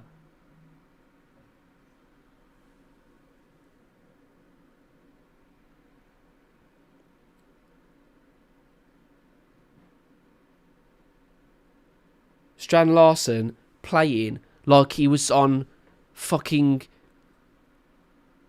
a really old video game of FIFA where the fucking lag is unbearable and took an absolute fucking country age. I felt like I was aging watching him trying to put that ball under his spell.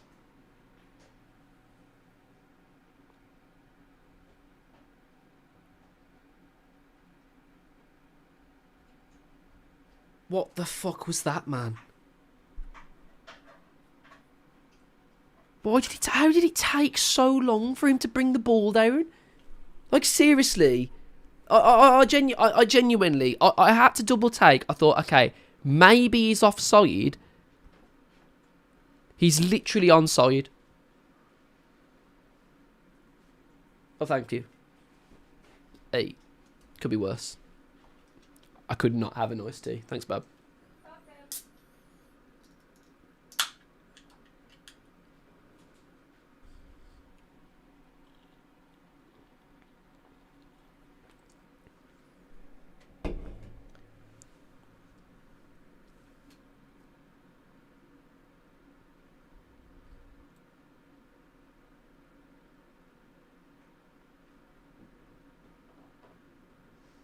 Oh, God, here we go.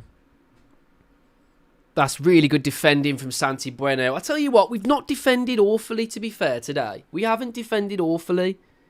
West Brom losing 3-0 to Portsmouth. Fucking brilliant. Cracking stuff. They could actually get relegated. We live in a world where Wolves could go down to the Championship and not actually play West Brom because they're so fucking scared of us. They're trying to relegate themselves. That's fucking brilliant.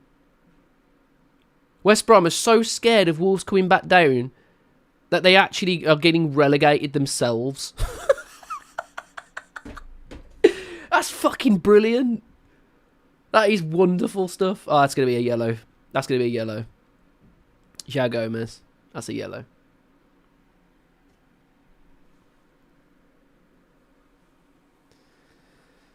Fuck's sake, man. I mean, we've had two absolute opportunities, by the way.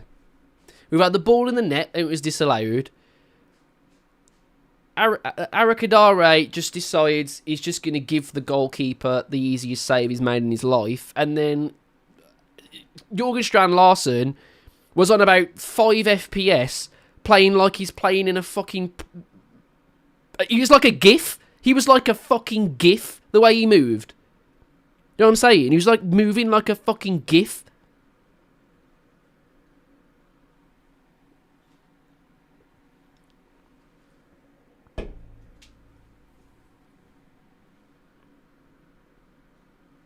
Oh my God, what has just happened there, by the way? What has just happened there, by the way? Agbadou has just given Bournemouth a corner. And I honestly, I swear to God, guys, I question so badly. I question so badly if these people are footballers. I question it. I fucking question it all the time. Are they footballers?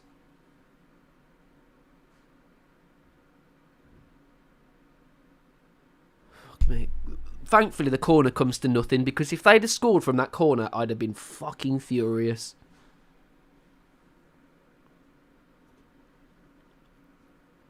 We deserve a point from this, just due to the fact that we've had probably the better chances.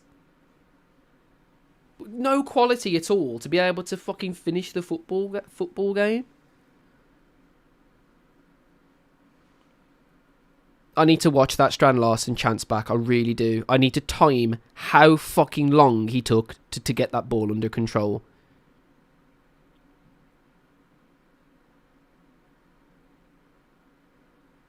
Yerson. João Gomez. Trying to go forward with it. Trying to make something happen, bless him. But loses the football. Bournemouth on the attack. Santi backpedaling. Doesn't win the tackle. And who was that? Mosquera with a great tackle. Ooh, going in for the slide. Who was that? Santi fucking Bueno, my motherfucking centre-back. I'm telling you now. This guy, honestly... Everyone's like, oh, if Krejci doesn't play, you know, Wolves are fucked. Mate, if Santi doesn't play, Wolves are fucked. Seriously.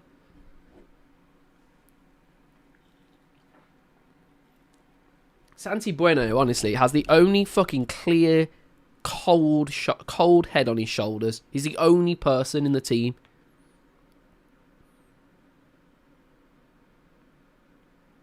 I'd be looking for him next season in the Championship. No team's going to buy him. He's too under the radar. But I'd love to keep Santi Bueno. Oh, I don't know though. He's just give the ball away. Commentator curse. But what the fuck's going on? Was that a foul or not? Refs just played on, but Wolves maintained the ball. Oh, if we score from this, it's going to be hilarious. Oh, it's a great bit of play. Mosquera running with the ball. Oh, he gets chopped down. And is it a free kick or is it in a corner?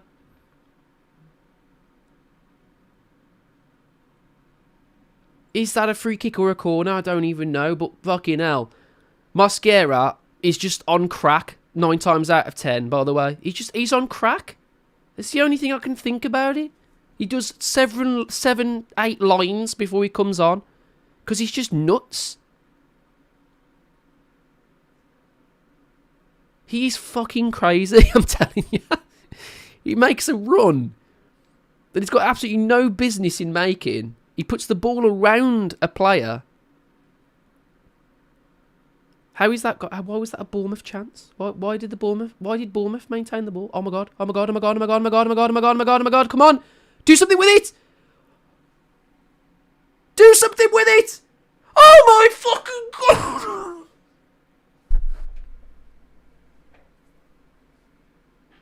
I give up.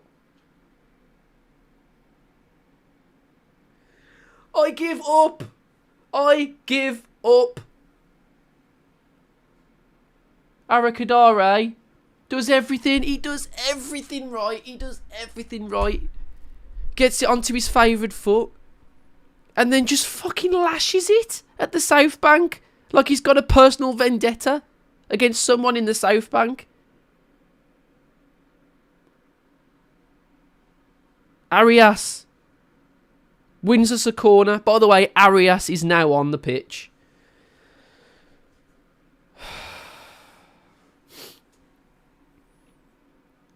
We've had so many chances. How are we not drawing this football match? For fuck's sake.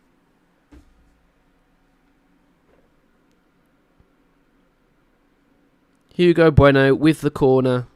Santi, come on, please. Santi Bueno with a goal. Come on, that would be fucking brilliant. Oh! We've hit the post! We've hit the fucking post! Ball in! Oh, fuck me. Come on, no! How many fucking chances are we going to get? Good fucking God, man! Oh, for fuck's sake, it's a great header. And if anything, he's hit it too clean. He's hit that too clean. If he scuffs that, it's a goal. Fuck's sake. Wolves still with the pressure. Ball in. Oh my god, it's come off a 50p. I don't know what the fuck happened. Another corner. Another Wolves corner.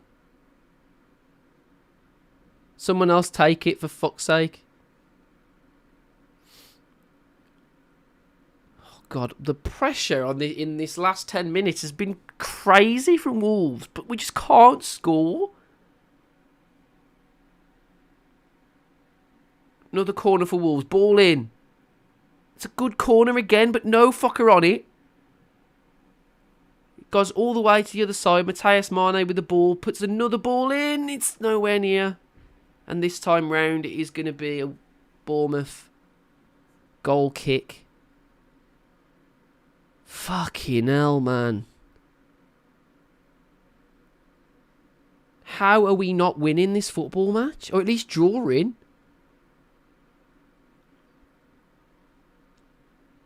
Arias just fouled off the ball by the looks of it. Truffert.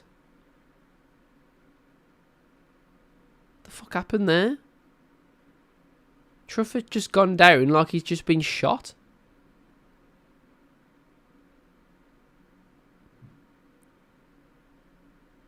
I can't believe we've not scored.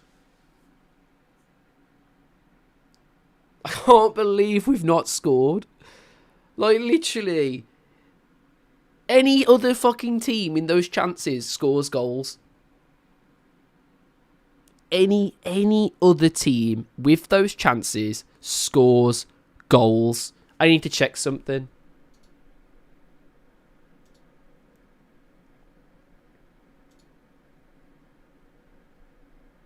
I need to check something.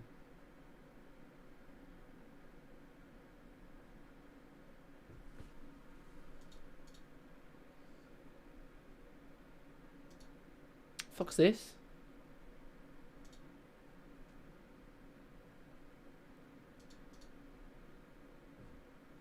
Okay.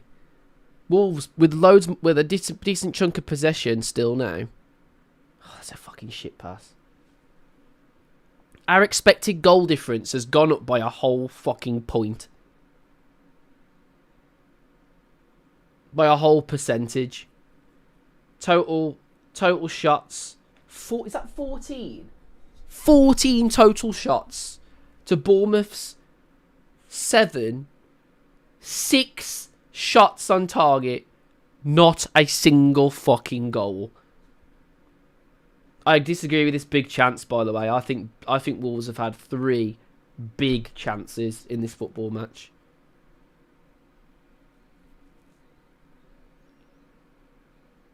Oh, fucking hell, man. How are we not winning? Or at least drawing? I just don't understand. This team is going to fucking send me to an early grave.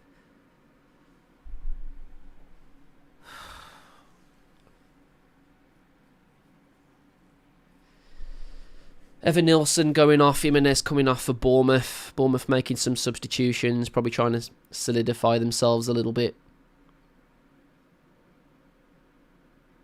Oh my god, man.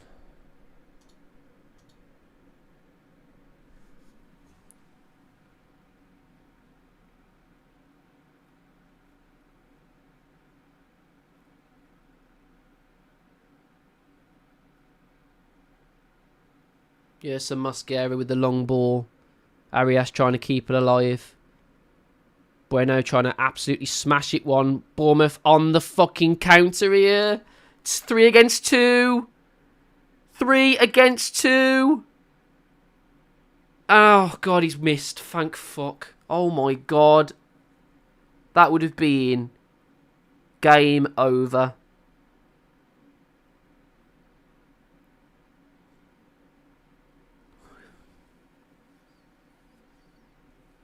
Come on, Wolves, man. Come on. Get something from this. It's going to be a huge 0.1 if you get something from this now. Fucking hell, we've fouled. We've fouled someone.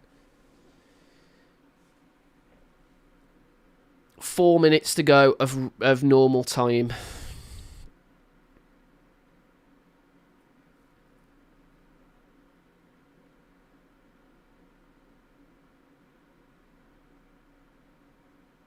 I can't. I'm still scratching my head on how we haven't scored from those chances.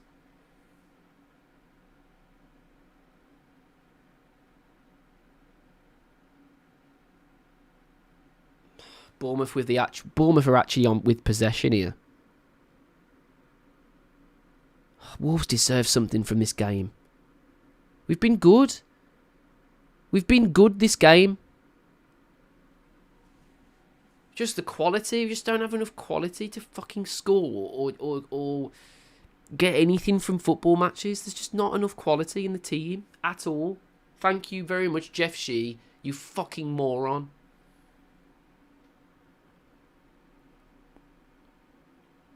Give him a yellow then. Thank you. About fucking time. That fucker should have a red card by now. How many yellow cards that fucker should have?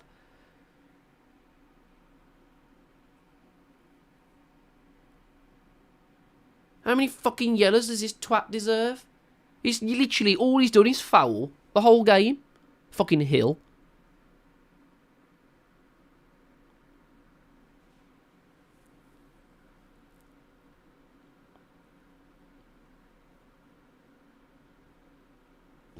I just can't fucking see where goals are going to come from.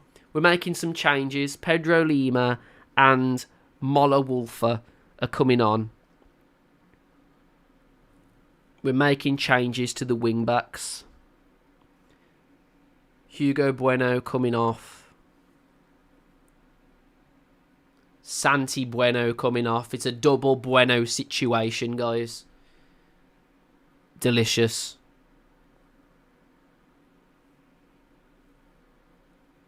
Can we get anything from this free kick? Mateus Mane, and it's over.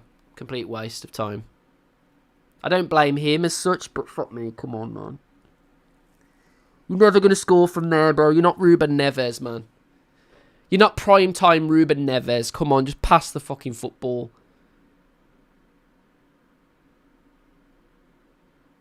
I can't believe we're going to lose this after all those fucking chances. It just absolutely goes. Oh.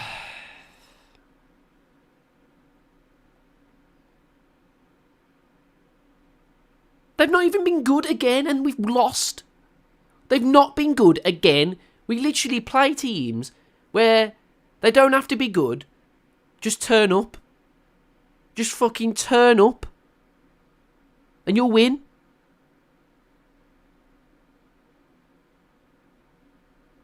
Just make an appearance for your football club and you will win. Agbadou further forward. Arakadare trying to control it, but he can't. Bournemouth with the ball. Bournemouth making some really good fluent passing. Agbadou just about gets to it. Arias loses the ball. Tries to pass it into Bellegarde, but completely misses. Bournemouth with the ball in our box. Wolves defend it fairly well. Bournemouth with a player down, but he's getting back up to his feet. But, oh, don't foul, don't foul! It's goal. 2-1. 2-0. 2-0. 2 fucking nil. 2 fucking nil. Again, we lose. Again. Fucking Alex Scott, who literally looks like if you got Jack Grealish from fucking Wish, that's what he looks like. He looks like if you got fucking when on Temu, right, and you put Jack Grealish in your fucking basket, and then he comes to your door, and you expect Jack Grealish to be at your door, but no, it's Adam fucking Scott, who, by the way, was a Wolves target under Jeff fucking Shee, but we didn't do it. He went to fucking Bournemouth instead. He went to Bournemouth over Wolves because Jeff Shee has fucked this team to oblivion.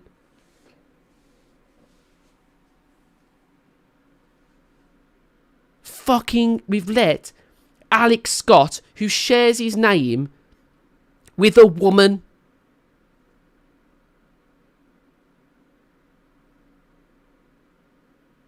And I tell you what, you could be fucking any Alex Scott And you're scoring against this fucking sack of shit. Fuck's sake, man. What a fucking joke. What an embarrassment this fucking season has been.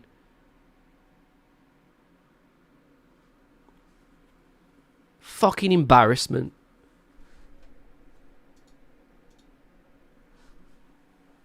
Fucking embarrassment.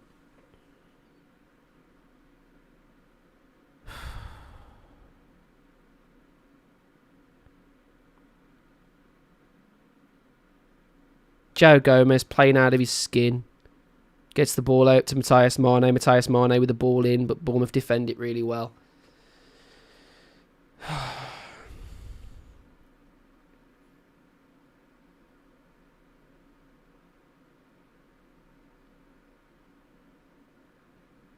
I'm taking the piss out of Alex Scott, but I tell you what, I'd fucking love him. I would have loved him at Wolves. You know what I mean? At one point, like we almost got this guy. And then he got injured and he looked shit. But guess what? You're playing Wolves in the worst fucking team that's ever disgraced the Premier League. So just don't worry about it, son. Your score.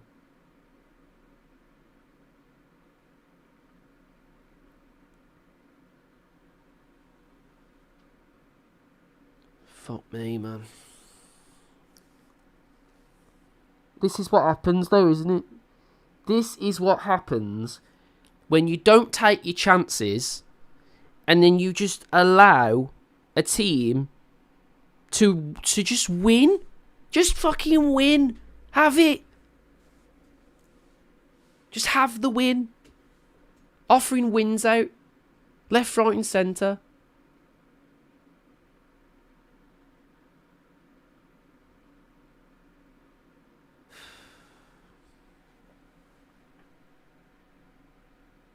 I'm disappointed. I am. I'm really fucking disappointed because you lose to Man City and you're like, all right, it is what it is. It's Man City. And yeah, okay, Bournemouth, yeah, the last game they play Liverpool.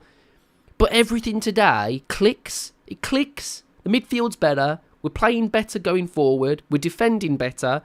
But we just let 2 goals happen from good quality and then it's game over. Because Wolves could create and create and create and create and create. Like we're fucking Picasso. But at the end of the day, we just ain't creating shit. Nothing's actually happening. Just unfinished fucking works of art consistently.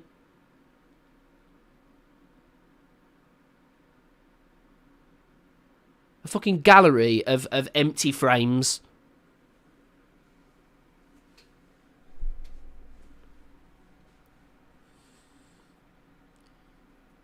Ugh.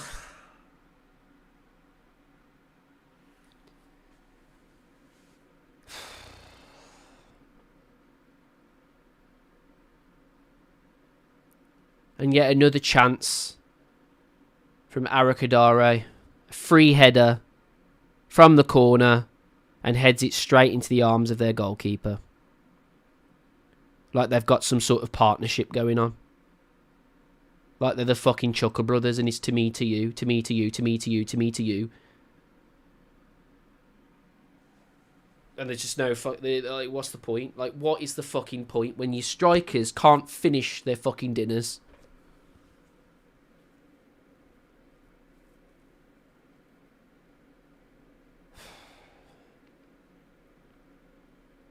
We're going to get relegated by Villa, aren't we? That's it. Game over. Game over. And it's Bournemouth 2, Wolves 0. And I just... people are going to say... I know what people are going to say. Alright? People are going to say, oh, but, you know, we played really well. Yeah. Yeah, we did, yeah. But we still lost. And ultimately, what do you get a trophy for that? Do you not get relegated if you play well? The quality is so lacking in this team, it's unfucking fathomable.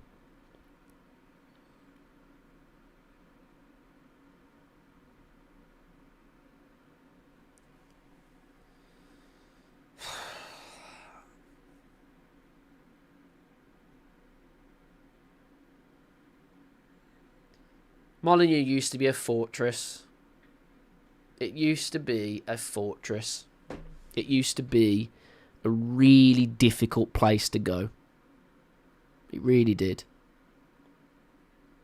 Used to be a really challenging prospect to go to Molineux and play Wolves. Now it's fucking easy. It's so easy, man. It's so easy. Just fucking show up. Get yourself an appearance. Get yourself a fucking appearance on your fucking... Just tick that bit of that appearance next to your name, right? That's it, done. That's it. Fuck me, man.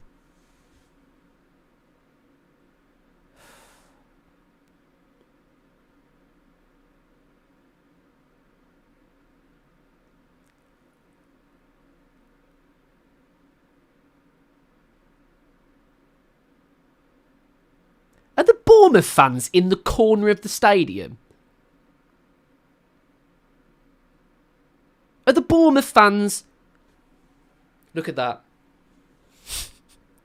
A team that can't even fill an away end at a football ground is bigger than Wolves.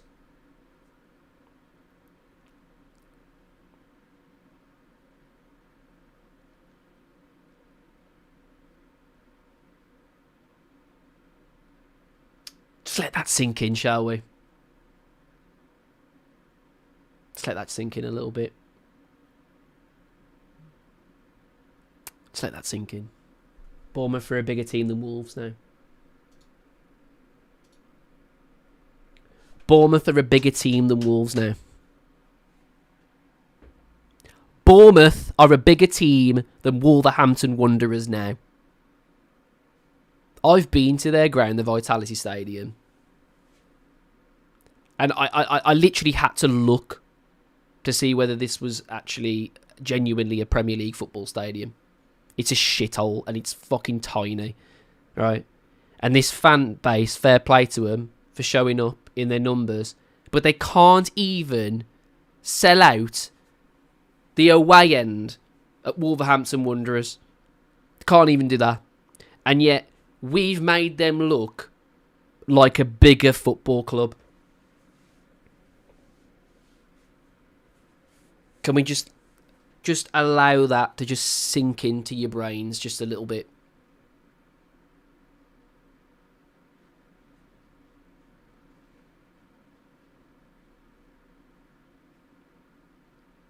Jeff Shee has made us a shitter team. Not just on the pitch. He's made us a shitter team off the pitch.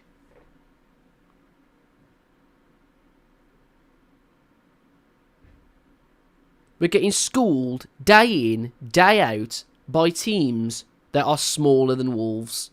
But yet, it doesn't matter. Why does that matter?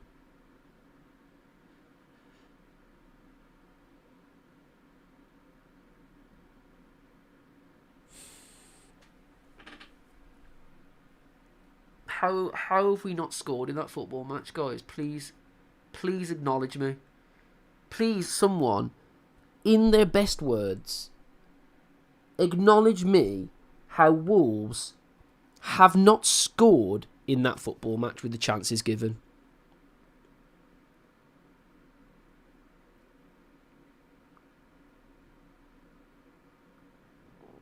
Fuck me, man. Nice. Oh, man. Oh, fuck's sake. I just give up.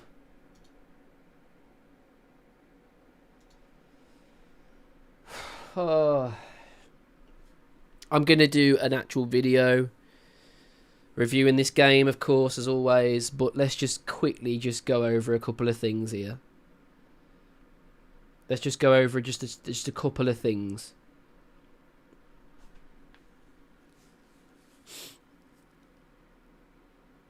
Bournemouth have beaten Wolves by capitalising on both big chances.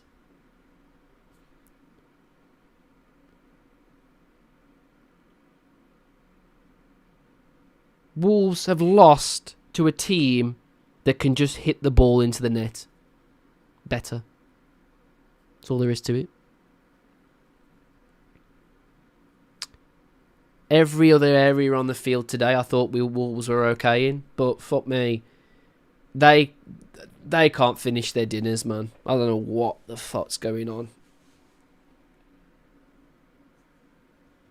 Why do they take so many fucking touches?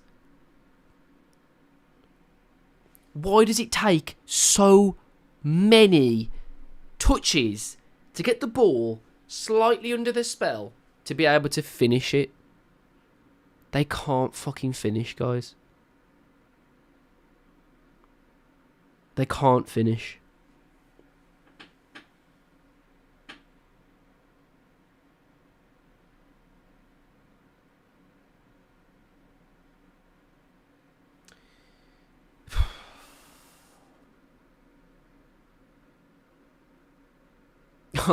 I'm sick. I actually feel sick. I'm looking at the chances. I feel sick.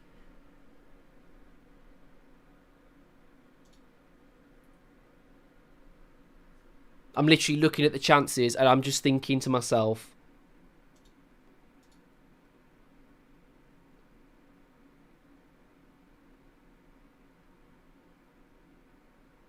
Sutty.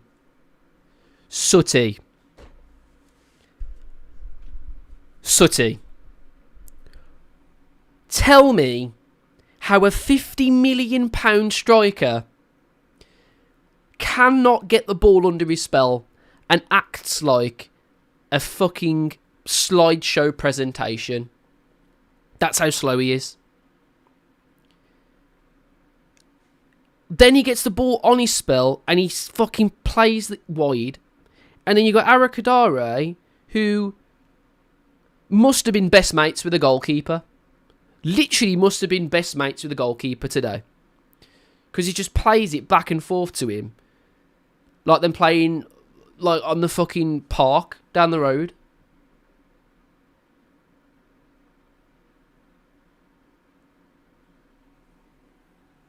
Fucking hell, man.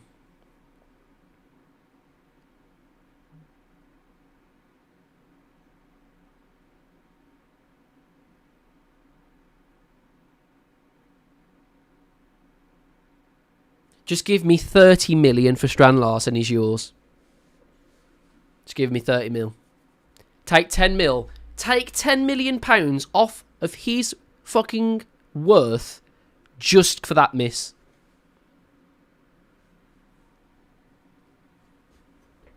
For that miss alone, get rid.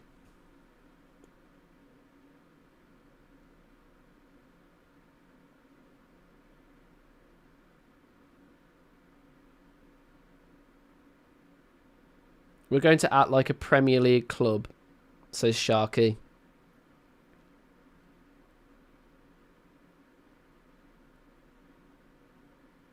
Are you a Bournemouth fan?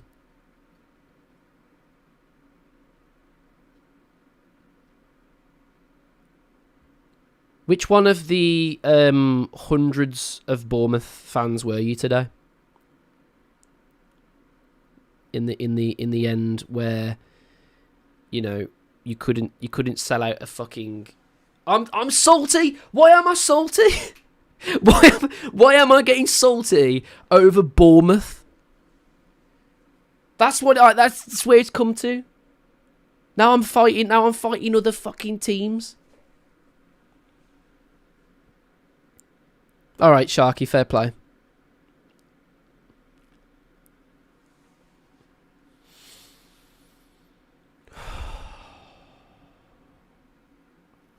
Oh yeah, you know what, Sharky? You're fucking correct. I just got the quote. We're going to act like a Premier League team. We are going to act like a Premier League club. We're going to play Hwang Hee-chan every game. We're gonna fucking ruin any chances any chances of winning football games by playing two strikers who cannot finish their dinners.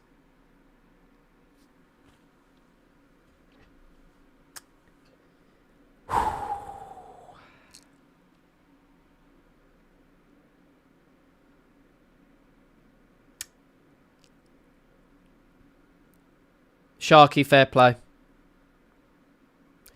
He says I'm a Wolves match goer. Fucking spot on. Fair play. I apologise. I was just imagining a Bournemouth fan getting ratty then. I don't know why.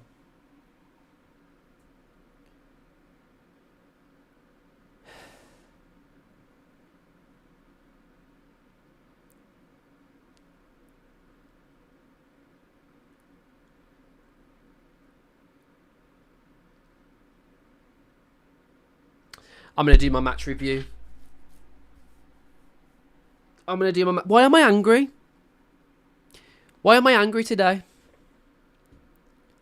I've been fine.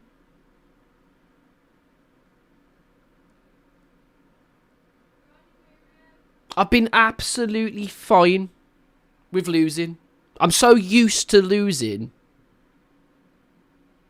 But today, we could have got something from this game. We set up correct. The midfield battle was 50-50. We attacked in the right way. We pressed from the front. We played the players that deserved the fuck to be played. We got the ball in the net. It was disallowed. We go again. We concede to a goal that happens like once every 12 games. A half volley on the edge of the box and it goes in. Just Wolves' luck. We then miss.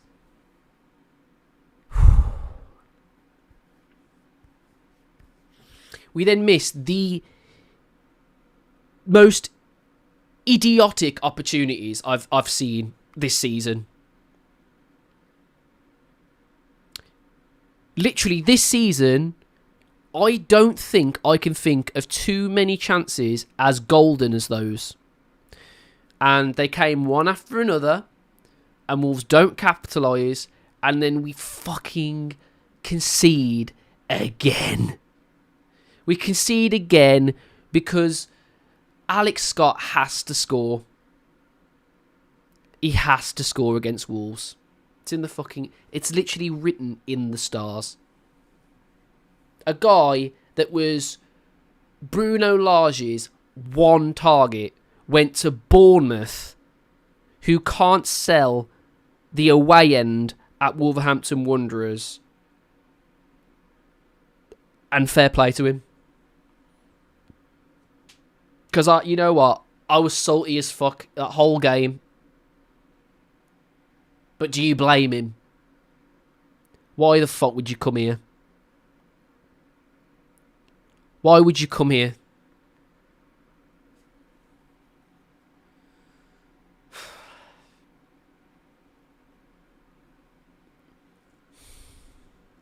I'm angry today. I'm actually fucking angry today.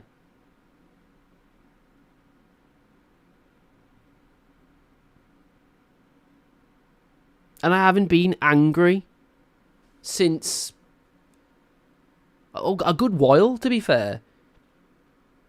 But it just goes to show, doesn't it?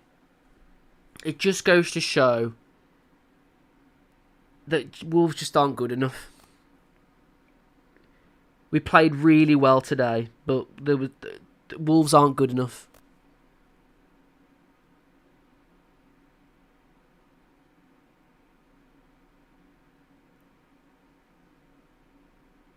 Wolves are not good enough.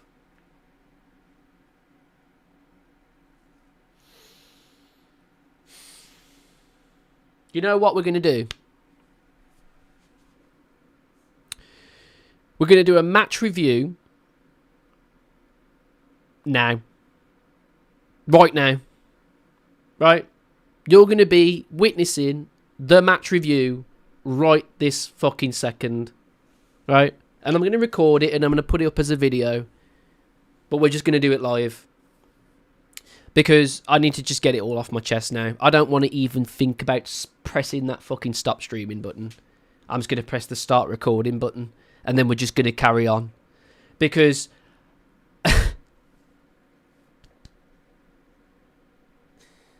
oh my god.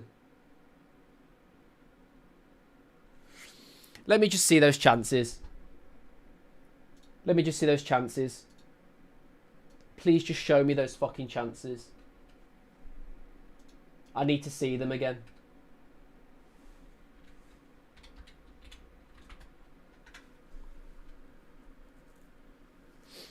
Where is it?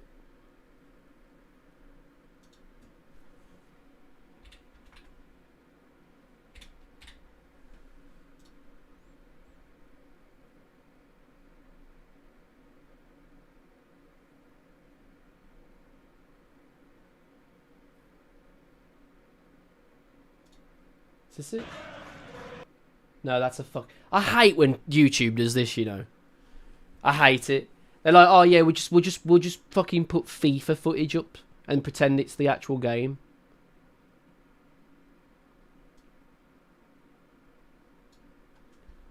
I need to see those chances, guys. Because am I over exaggerating it, or was that just like were they cutting edge chances? Were they golden chances? Or am I over exaggerating it, guys? Can you tell me if I'm over exaggerating? Please just tell me.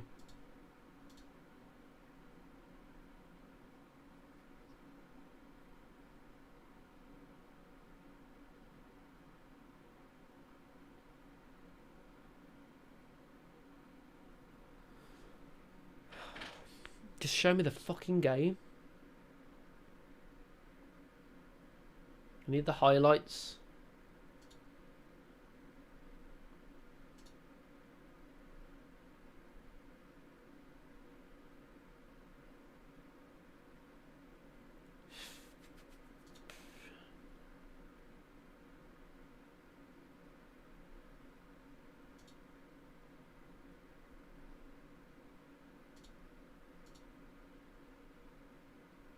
Oh, fuck me, it's not going to give me the highlights, is it?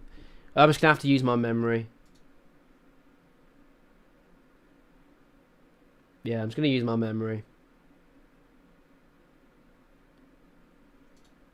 Oh, fuck me, here we go. Well, for the first ever time, guys, I'm going to be doing a match review that you're going to see on the actual channel as a video. But I'm going to just record it with you guys watching. Because... maybe that's a more interesting way of doing things, because I at the moment I just can't bring myself to press stop streaming. I don't want to reset the way I feel about this game, because I just don't. I know people are just going to be really positive.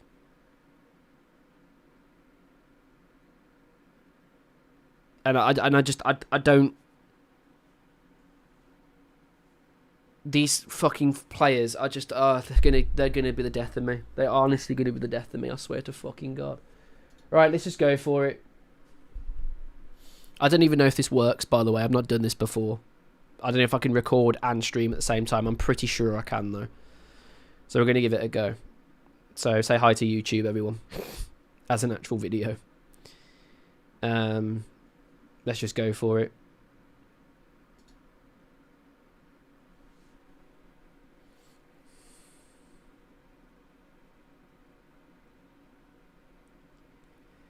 Oh man.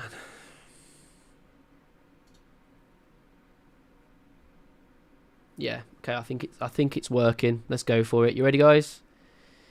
The first ever live match review. Let's go. What's going on, guys? It's Dan back with another match review in the new and improved studio, of course. But you know what? I can't stay too optimistic today. This is actually being filmed live at the same time as the watch along as well. Something I'm trying out for the first time So yeah, say hi to YouTube, everybody. Wolves lost today to Bournemouth 2-0 in a manner that I can only say really is just everything you'd expect. Wolves played well, to be fair. You know, like the game plan was better, the execution of the game plan was better, but ultimately those instructions worked, but the players given the instructions just aren't good enough. They're not good enough. They did their best, but their best isn't good enough to beat Bournemouth. And I said this on the live, and I'm going to say it now. Bournemouth, AFC Bournemouth, are now a bigger club than Wolverhampton Wanderers. Argue with me. Don't think about the history. Think of the present and tell me now what club in the Premier League currently is not as big a club as Wolverhampton Wanderers now. When Fosun put us in, when Nuno put us in the Premier League, you're thinking, holy fucking shit, look at us, we're amazing. Bournemouth used to be a 6-pointer. They're playing players that were targets. Alex Scott today run the show. You know, he is a B-Tech Jack Grealish, but you know what? Fuck, who gives a shit? I'd take a B-Tech Jack Grealish right now in this sack of shit team. But he was the main target for Bruno Lage back in the day. And now he's playing for Bournemouth and creates the first goal, scores the second goal, and celebrates to an away end at Molineux that is the corner quadrant. Corner quadrant. Fair play to everybody that was there from Bournemouth, from Bournemouth's perspective. But we're letting teams that can't sell the away end of Molineux win us without even trying. They didn't try. They just said, just keep coming at us. Because you cannot finish. Do you know what I mean? You guys can't finish your chances. So therefore, just keep going and we'll still win. And that's what happened. I'll talk about player reviews at the end. I'll talk about why we lost the game. But ultimately, guys, we have digressed to a point now that I'm angry today. Wolves could have won today. Wolves could have at least got a point today. Weren't it for the quality that we're having to witness? We're having to rely on Hwang Hee-chan.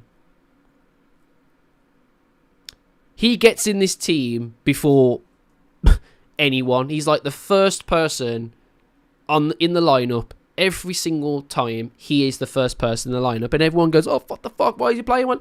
Who else do you play? Who else do you play instead? Exactly. And that's where I am getting angry. I've got angry all season, but it's games like this where everything's right.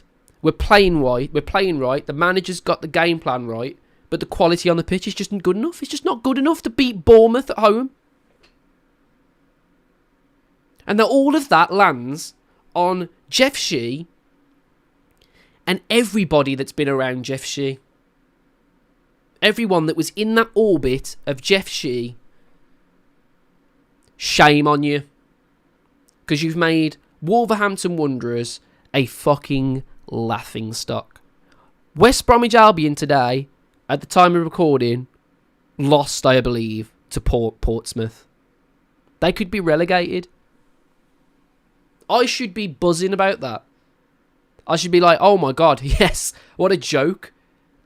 How can I banter West Bromwich Albion when Wolverhampton Wanderers are a fucking state. We need to talk about this game.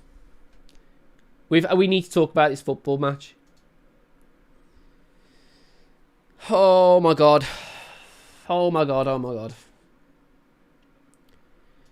This is how Wolves lined up. Sarri in goal. Mosquera, Santi Bueno and Agbadou as our back three. Midfield 5. Playing our wing backs further up. Rodrigo Gomez and Hugo Bueno. And then a midfield 3 of João Gomez, Andre and Matheus Mane. With a front 2 of Arakadare and Hwang Hee-chan. And I'll talk about the player scores at the end, of course I will. But just looking at that team, that's a much more balanced team than against Man City. Okay? So you're looking at that and you're thinking, right, we're going to at least show them what we've been showing teams. That we're a hard to beat team, we can maintain the ball, and we can, cause a little bit of quality and a little bit of, confusion for the opponent and probably ultimately get a goal. All of that's correct, apart from the goal. Everything worked. All the midfield, brilliant. These 3, fantastic. The whole game. The defence was fairly good, But everybody who played in that front line today for Wolves may as well not have even bothered. Because getting in good areas, fair enough, Getting in those areas to create the opportunities, fantastic. But if you cannot finish opportunities that you were given today, just don't bother wearing the shirt, man. Seriously. Fucking shocking. Some of the chances that we missed. Right. First half. Thought Wolves and Bournemouth were fairly even. I thought they were fairly even. I thought Wolves played well in terms of winning the ball up high, maintaining possession, winning that second ball. Thought the energy levels were really good today, and I just think that the quality wasn't there in terms of finishing the chances and putting Bournemouth to the sword in that final third. It just wouldn't come. We got a goal disallowed.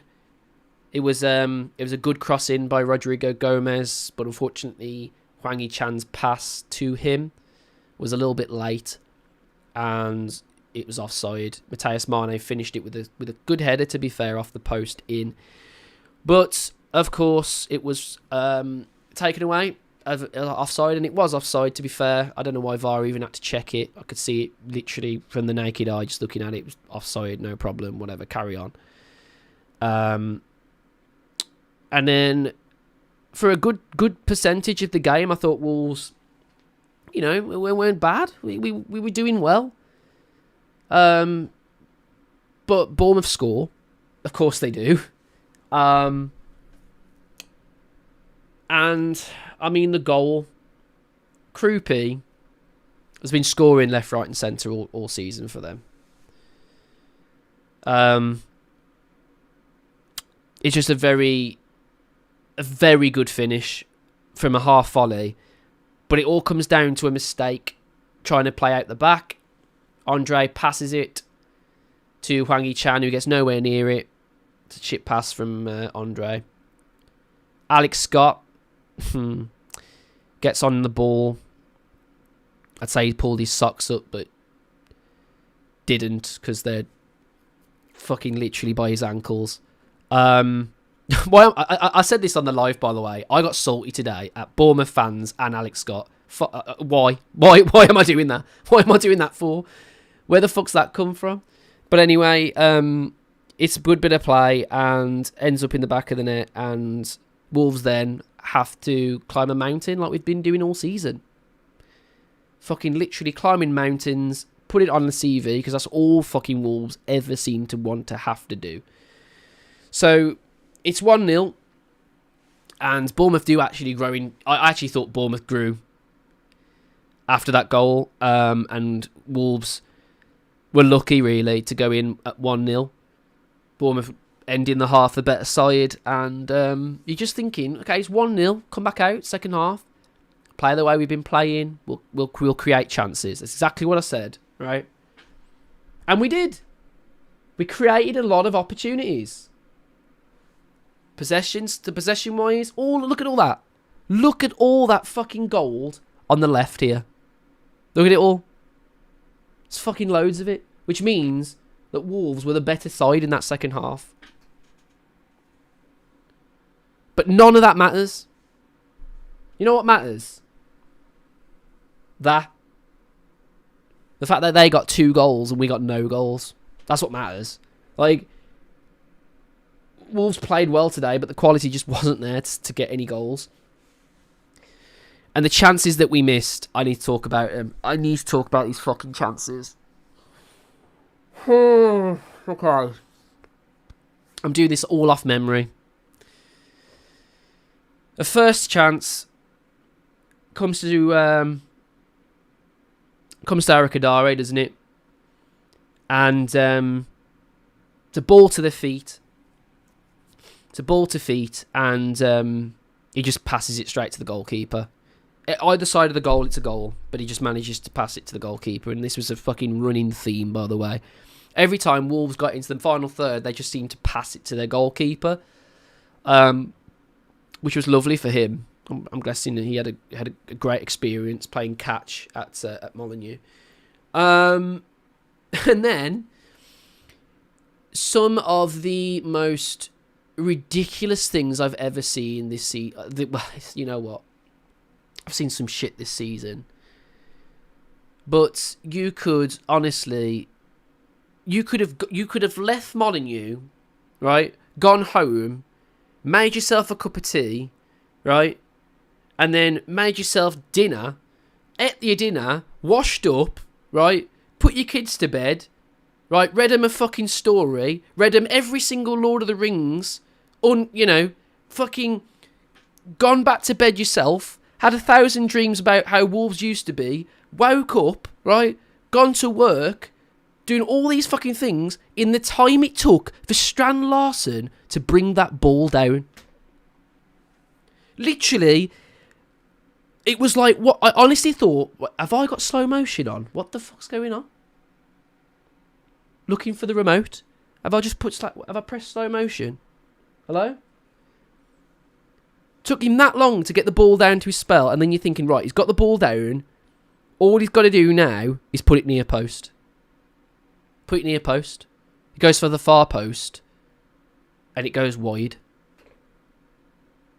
And that 50 million now, I'm really, really hoping that Palace did not watch this football match, because they are not going to pay 50 fucking pence for this guy if he keeps missing chances like that.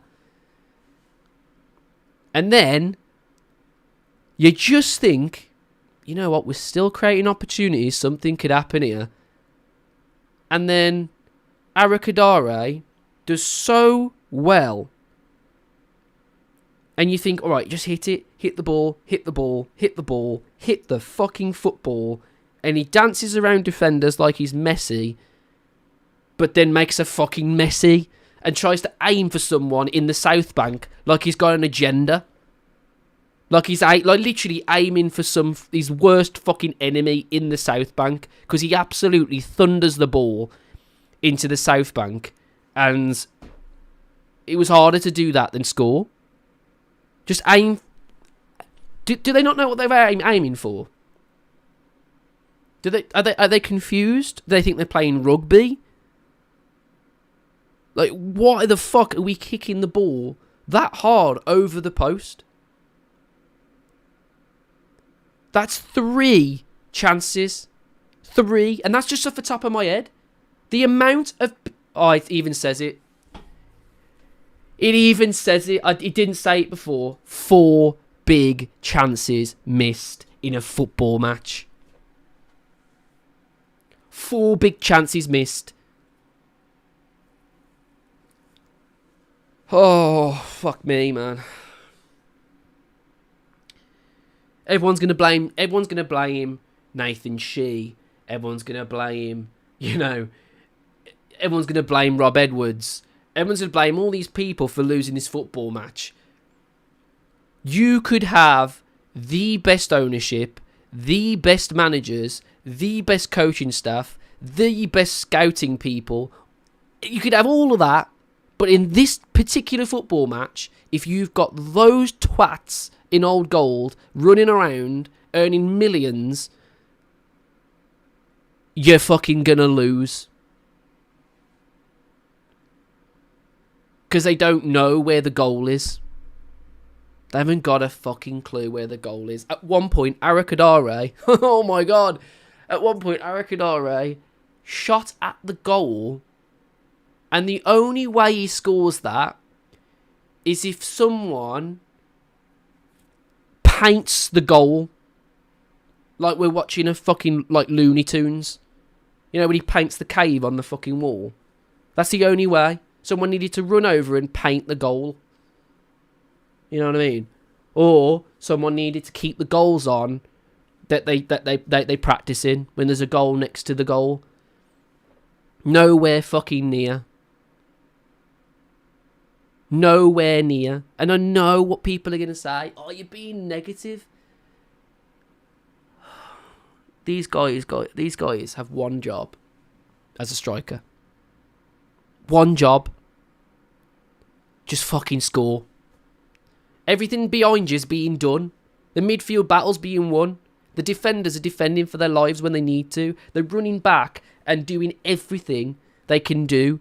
But if you cannot finish your fucking dinners, there's nothing else we can do. There's literally nothing we can do. And I saw people in the chat saying, well, Strand Larson done that on purpose. Why would he do it on purpose? He's now actually... If Palace are watching that, they're going to be thinking, why in the fuck would we buy this guy? Why would we buy a guy that literally looked like a gif of a footballer? In times he's spent that long trying to control the football, he looked like a gif.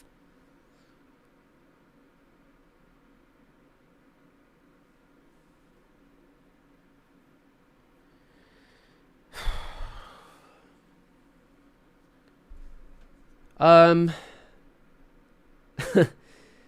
then they get that goal at the end, and then it's just like, brilliant. Good stuff, guys. Well done. Fucking brilliant. Well done. You've let us down again. And we aren't... I really want to be positive. I do. I want to be so positive because we looked good in times at this game, but fuck me, man. For the first time in a long time, I got angry today. I got angry. Because what I saw was just a lack of footballing awareness. And all I could think was Jeff Shee in the boardroom saying no to a million different players that Matt Jackson came up to him with. And giving Vitor Pereira and Tete the keys to the fucking car. And just watching them crash it into the wall. And then comically coming online and saying, I think it was a good window. I think this is the best Wolves have felt since I joined the club. I'm so glad that prick's gone. I am. And anyone can moan about Nathan Shee as much as you want. This guy's nowhere near Jeff Shee. That Jeff Shee is just the key reason why we're in this mess. Is Jeff Shee. I know people are he's a scapegoat. He's a scapegoat. No, he's not a scapegoat. He's literally the reason, guys. He is the fucking reason. Like, people are literally coming out during the meeting that we had and saying to the people, he wouldn't let us do shit. Like, you've got a guy that he's the most stubborn prick in the world, won't put his Xbox controller down, and gets his only one thing that he ever thinks he's ever done is unearth Fabio Silva. He's fucked his career up as well. Like, this guy, just literally all he's done is fuck careers up for everyone. Jeff Shee, ladies and gentlemen. The most infamous bloke in Wolverhampton.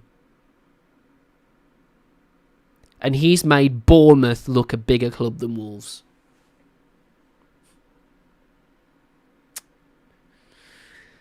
Oh, the fall has been fun. It has been fun. It's been a good spectacle. But I'm fucking tired now. I'm getting angry again. I stopped getting angry. But now we're left with all that shit that happened. We're now left to deal with it all. While he's getting paid fuckloads of money in a studio in the middle of London somewhere. In a fucking apartment in the middle of fucking London somewhere. Earning from our football club. And he's the main reason. He's a villain of the piece. Yet we're all just sitting around blaming the wrong people. Wolves need to think now. Take everything, all this positivity that came out of that meeting, right? Take it all, bottle it, keep it, fucking do something with it. Do something with it then. Like, this is not the ideal start since that meeting happened. But this was going to happen regardless. I heard someone say in the chat, would Wolves be in the position they're in now had Rob Edwards started this season? And the answer is categorically yes. Because Jeff Shee was still here. That's the truth. That's the fucking truth of it. But anyway, it ended 2-0, and Wolves are back to their best, losing football matches against teams that cannot be fucking arsed to play. Losing football matches against teams that basically are just there to just earn a bit of money by doing their jobs. Not actually having to sweat and try. Just watching Wolves miss chances, left, right and centre, and still win. And that's this game in a nutshell. Quality prevailed. People who buy good players win football matches. And that's it. That is it. Let's score these losers.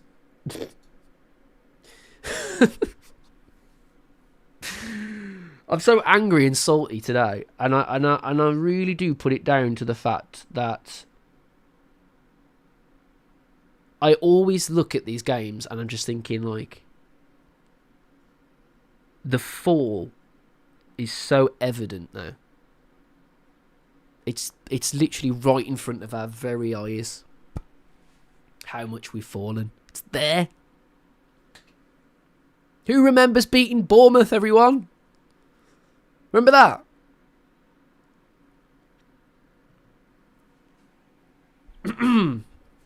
Jose Sarr. You know what? Actually, he made a really clever save at one point. He had to run out of his box. Everyone in the chat was going, "What the fuck's he doing?" And I was as well. And then all of a sudden, he's played the, he's got the attacker wide enough to make him take the shot, and then he saved the shot, and he's a really good bit of goalkeeping. And to be fair, when he was asked off, he did save. Ultimately, he's letting 2 goals, but in my opinion, that's just down to the people in front of him, because fuck me, sometimes, like, just wait for Wolves to make a mistake and you score a goal. There you go. You don't have to be a good manager to play Wolves. I've just told you what you do. I've literally just told you. Had you got your notepad ready there? Did you get your notepad? If you didn't, I'll say it again for you. Get your pen and paper. This is how you beat Wolves. Give them the ball and just show up. That's it. You've done it. Well done. Fucking brilliant. It's like I'm a genius. I'm going to go on that fucking YouTube channel where the manager comes on, the masterclass. Dan, the masterclass. And I'll just talk about how you can beat Wolverhampton Wanderers. It's the fucking easiest thing to do in your entire life as a football manager. It's just so simple. It's not even fucking rocket science at all. Mascara. At times, literally, I said in the live chat, someone needs to check if this guy's taking drugs. Someone needs to check whether this guy is doing cocaine. Seriously, he's fucking nuts. He's nuts. And the way, at one point, he ran the whole length of the pitch, passed the ball around a player, got onto the ball, got fouled, and then consistently just got up from his feet and started going off at one of the Bournemouth players. This guy's nuts, man. And I love it. I fucking love him. He's got so much... He's just got the biggest balls in the world. Santi Bueno, I said this in the match review, in the match watch-along. Santi Bueno, for me, is one of the only reasons why we didn't get absolutely destroyed in this football game, because he's the one guy with a clear head on his shoulders who could just go, right, okay, look, lads, the ball's on me now. Make your way forward, I'll make the pass. That's the guy we've got there. Agbadu, at times, was okay, but sometimes was a bit fucking slow. At times was just beaten for pace and just made to look a bit of a twat at times, to be honest, but wasn't awful, you know. Midfield, João Gomez and Andre, I'm just going to talk about both of them because they essentially are the same exact player. Both really good in the first half. Winning that ball back, like they're so good at winning the ball back and getting us into good areas, you know, but there's just not enough quality in front of them ultimately, and we'll talk about that in just a second. Matheus Mane, so much better, playing further back, but at times a bit too rash. At times, just a little bit too rash. Unleashed the ball a little bit too soon and wasn't quite on the wavelength for some players, but still, I mean, he's 18 years old. He scores the one goal that was disallowed. And, I mean, he's still a fucking phenomenal footballer that Wolves aren't going to hold on to next season. So, enjoy him while you've got him. Hugo Bueno wasn't as good as he's been, but, I mean, still, like, that first half, him and Rodrigo Gomez were brilliant. You know, they were getting into really key areas. Then they were hurting Bournemouth wide. They were really, really hurting them. And at times, I honestly don't think they knew what to do, really, to be honest. And yeah, it's still frustrating because they're getting into wide areas and they're putting the ball in. They must just be thinking, what the fucking else do I have to do?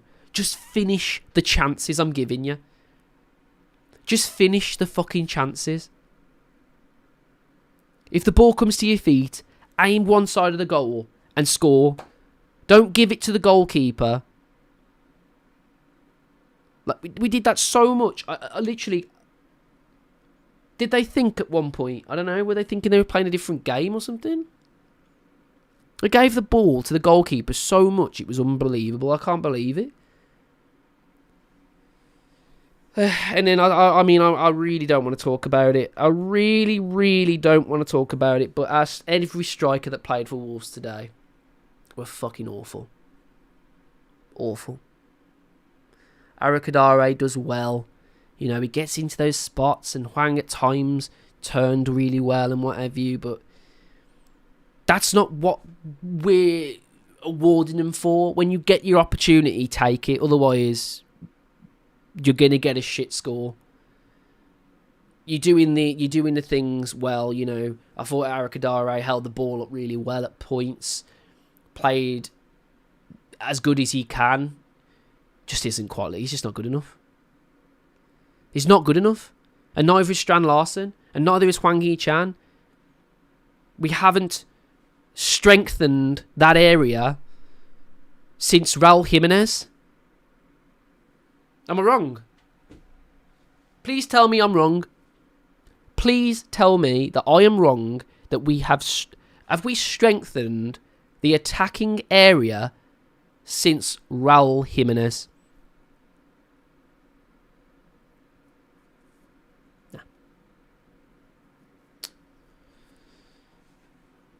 Awful.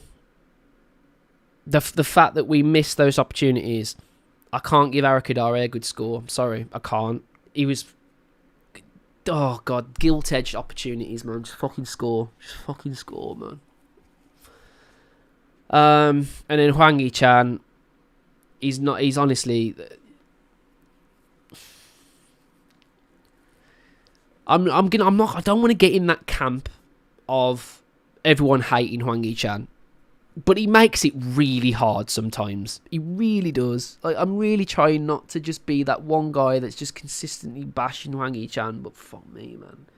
Like, at times you just got to be thinking to yourself, just go, bro. Just go. Just fucking go. Just go. Just play Bellegarde there every other match, because fuck me, like, he's literally sometimes an anti-footballer. An anti-footballer. And then Strand Larsen comes on, and you're thinking, right, come on then, prove your worth, bro. Get your goal. Say bye to the South Bank. 50 million, bosh, thank you very much. And buffers like he's on dial-up. Buffering. He buffered. I haven't seen buffering for a long time. I'm on decent internet now. I witnessed buffering today. I had to check whether my stream was buffering. Like, my missus, like, get off the phone, babe. I'm watching the game. Like, what in the fucking hell is going on with that guy, man? Has he got the worst touch that you've seen as a Wolves player? I can't wait for him to leave. I'll be honest, I really cannot wait for him to leave. After he missed that penalty, he fucking missed the penalty. I can't remember that game it was. Tried to get it out of my head. I tried to forget about them, but he missed a penalty at one point in a game. Completely fucking just did look like he didn't give two shits whatsoever. He's been trying to leave all season. Comes up on the pitch. The opportunity comes to him. It takes about 7 business days to get the ball under control, and then plays it and just completely misses completely. The first action he does when he comes on the pitch is wins us a corner, and I'm thinking, okay, fair play, let's go. But then ultimately you just get exactly what you want, exactly what you expect from a Wolves number 9. Nothing. No goals. No assists. If you're playing Shrewsbury, fuck me. He turns it on then, doesn't he?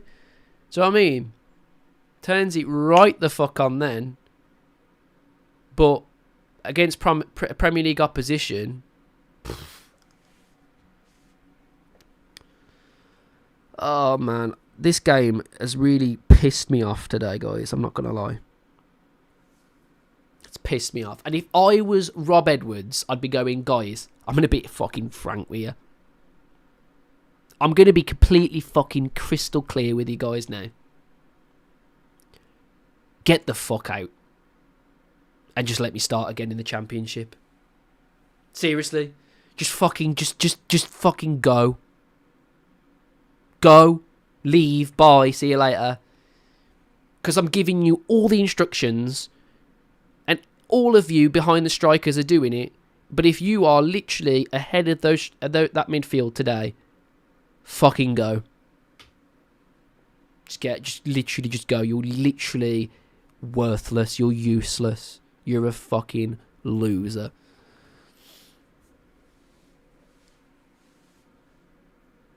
I try and be real, and that's how I'm feeling at the moment. I'm angry because I'm seeing what could have been under the right ownership and the right business model. I'm seeing players that could have come to Wolves, but I'm seeing it the opposite side. I'm seeing them all in red, and I'm seeing them score, and I'm seeing them celebrate to a quadrant of fans. And it just angers me. It fucking infuriates me. How we've just got rid of so much talent and replaced it with just League One footballers. League One. So everyone's saying, oh, we might double dip, but at least we'll have a team then that can play.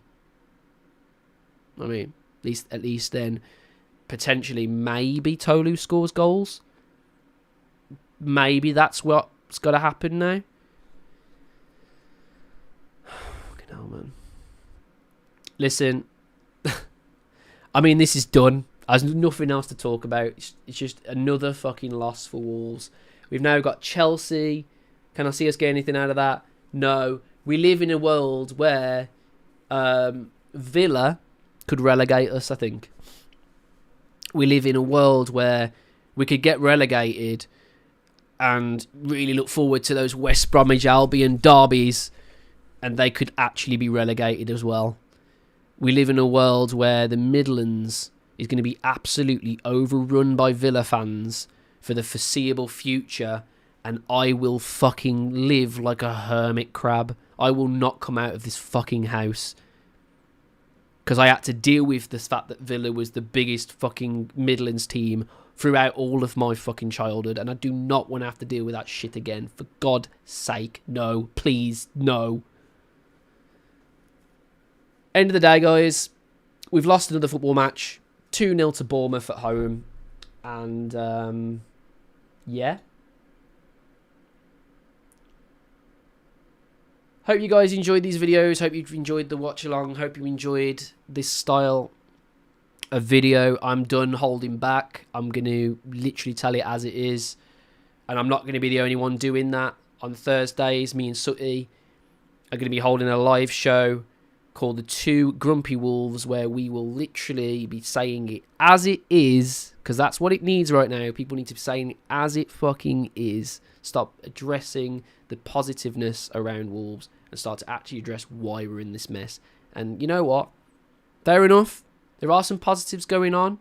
But ultimately, guys, we're losing football matches. We've won one fucking football match this whole season. We've got less W's than a fucking internet browser HTML.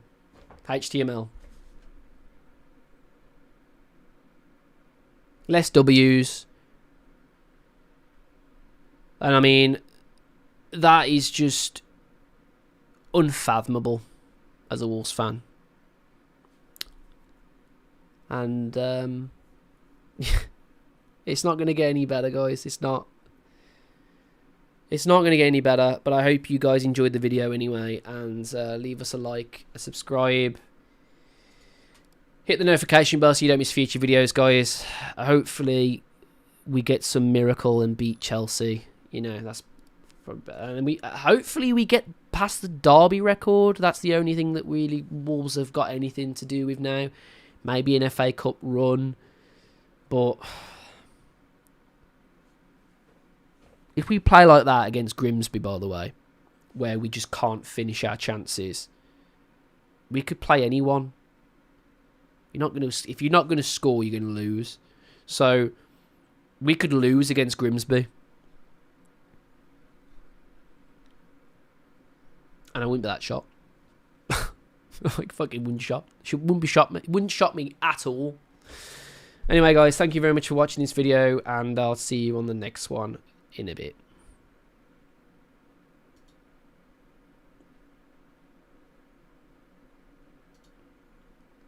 Alright, guys, thanks for watching the live. Hope you guys appreciated the addition of doing the review live for you guys as well. You get the first sort of glimpse of it. It's something I'm trying out.